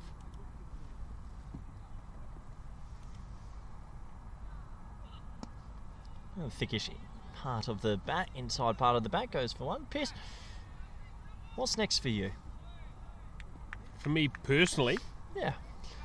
We've got a big weekend of cricket ahead, Corey. You playing this weekend? You still get the arm over from time to time? Look, from time to time, I've had to come out of retirement again this year. Shahid Afridi, you're up against him at the moment, the amount of retirements and coming back. But got a big doubleheader weekend. Oh. We love a doubleheader weekend. So 2 games. I just heard my right knee scream at me as that's head out to long on for another one.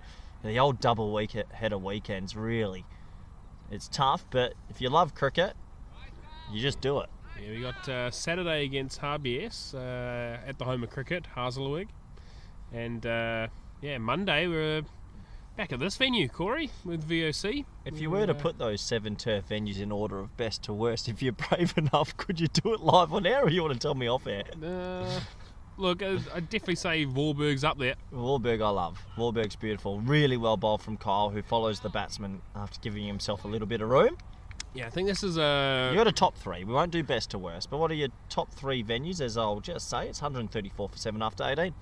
Yeah, I think VOC has to be up there, and probably VRA. You're probably your top 3 alongside VCC. I mean, those are probably the premier grounds in the country at the moment.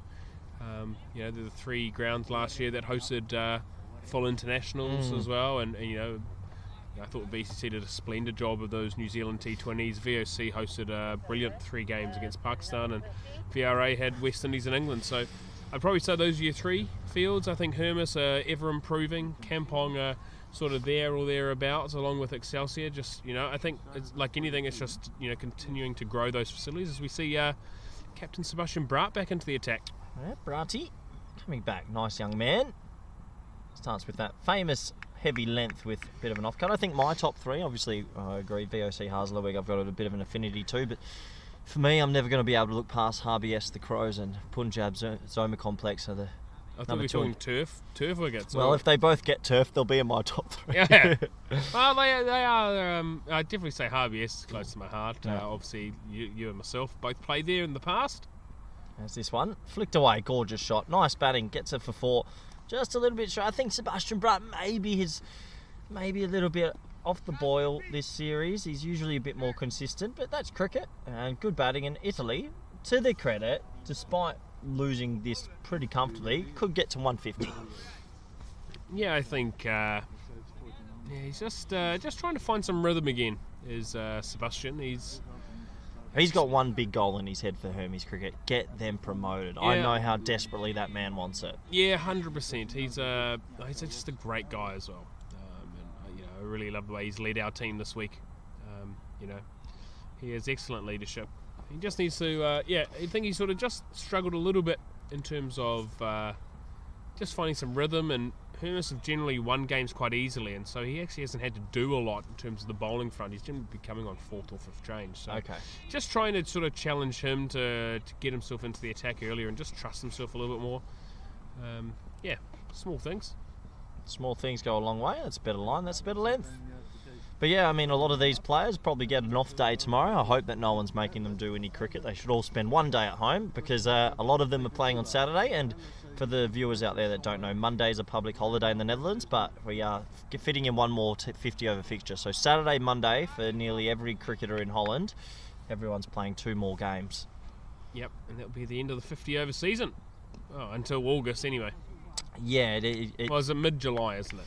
Yeah, mid-July. So for people that are wondering the fixtures, after those 2 games, we then go into the T20 sort of season now. It used to be a little knockout group stage, but now it's more a season. You play every team in your division once. So 9 T20s guaranteed for every cricketer in Holland. Correct. And then a finals day, which I think is actually a better format. Most definitely. It's definitely a better format. Right. Nice slow ball that time. Gets it under the bat. Roy can't cut it off, and it's going to be picked up by Alan Bass at deep mid-off. But no, it is better because there's a T20 World Cup in the background, and T20 is probably still the format that's most prominent for smaller associate countries. Yeah, it's a ever increasing format that we need to take more seriously, and I think you'll definitely see the Dutch top class, or the Dutch leagues definitely go to some more T20s in the season. Yeah, and that's hit pretty well. Does he have enough? Musa Ahmed on the rope. Takes it quite comfortably. Nice catch in the end. And just for a brief moment, I thought he had enough of it. But Musa takes a nice, calm catch, and that is out. Yeah, and the coaching staff there absolutely cock a hoop. Heino and Dino there.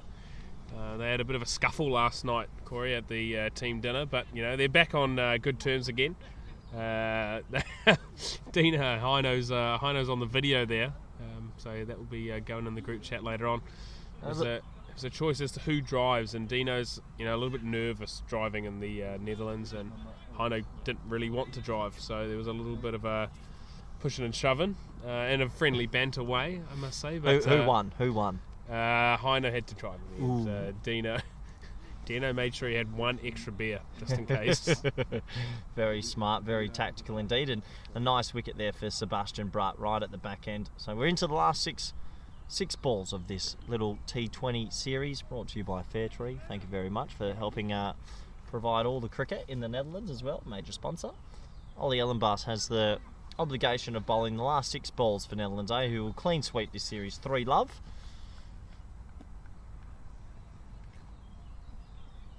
Bratt ended up with pretty nice figures actually. 1 for 17 off his 3 overs, not as loose as I might have thought. And yeah, a lot of starts here for the Italians. Farina, Nakvi, 36 and 31 respectively. Unfortunately, no one going on for a big one today. Ellenbaas, 6 balls to go. That is high, and that is long. And mid-off in the ring runs back and takes a fantastic catch, and it's just on our screens there. What a fantastic catch that is from Boris Corley. Yeah, he's had a struggle of a week. Poor old Boris. He's not got the runs he would have wanted, and he's had a couple of fielding chances, but that is an absolute screamer. Do not underestimate that catch. That has probably gone a good, from the batting end, probably a good 60 metres. He's probably had to backtrack there 25, 30 metres off the ring and turn, run, and take the catch. It's a underrated catch into the breeze. Well, if you follow the HCC Instagram page, I dare say you'll see it on that later, because that is an absolute hanger. The boy plays out there and plays some good cricket for the Dutch as well. What a catch from Boris, and seen him take some hangers in his time. That's in his top 5, I reckon. 100%, Corey. I mean, you remember one last year at the ECC where him and Ryan Klein combined, but that is a great individual effort from the vice captain. I'm curious if that would have just got on our screens. I think he just came into the frame there. Yeah, I think you obviously won't see the ball go up, but you definitely saw the ball come down into his hand. So yeah. Another one for Ellenbaas as well, who's having it. Well, he'd be putting his hand up even though he missed a game. He might be the leading wicket taker in this mini series, as he's that was his second today. Yeah, anything is possible. I'll have to come back to you on that one, Corey. Yeah. He still has 5 balls left as well to potentially pick up the last wicket. 1 wicket remaining here in this series. Can Ellenbaas finish it a little bit early?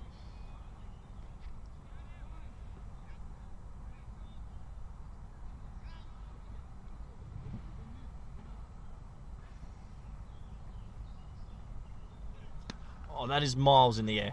The number 11's come out and hit it miles in the air. Oh, it's only just come down now. Wow. That is, he's almost hit the moon. As Ellenbaas is the leading wicket taker. He's got 6 wickets in the series, at an average of 5.5. Him and Kyle Klein might be fighting each other for the trophy. Ellenbaas has played a game less. What a shot that was. So we're almost there. 4 balls to go on this very cool sort of day out here at VCC, just over 2 p.m. Can he pick up one more? Yeah, take the leading wicket take-up. Slower ball into the deck. I think now, if I'm a far, you follow this up with a searing Yorker.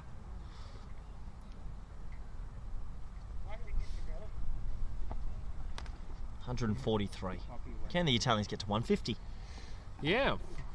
But I think that, the intent that they've showed in this innings, Corey, has been much improved. Yes. And I think that's awesome to see from their side. They've come out with nothing short of positive intent. So yeah, pulled away this time and doesn't time it, but he'll just get one for his trouble, getting up to that 144.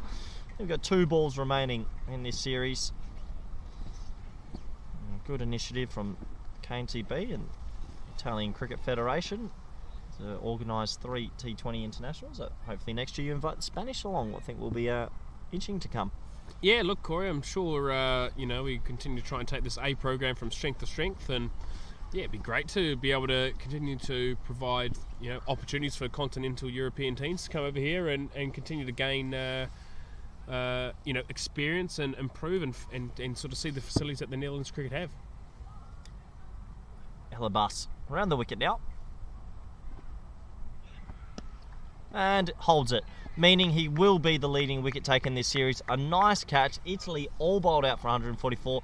Pierce Fletcher, I'll say thank you very much. Congratulations on the series win. Thanks, Corey. Really appreciate it. Thanks to everyone for watching. And I look forward to later on in the summer. Yeah, see you soon, Pierce. Probably for the car ride home, I dare say. And well, that does take us to the end. You can see the players there doing the formalities and shaking hands with everybody involved. And a good fun series in the end. The Netherlands A will take it 3-love. The Italians never really got going in it. They showed signs, I think, in the last couple of games that they can compete, and obviously they brought a bit of a new side over as well to give some guys a go, so you can understand that. But overall, fantastic little series. Thank you for joining us on the KNCB YouTube, and hopefully we'll be streaming a few more games this year with the A team, senior team, and the women's also playing later in the summer. Bye for now, stay warm, and I will see you on the road soon enough. Cheerio. Thank you.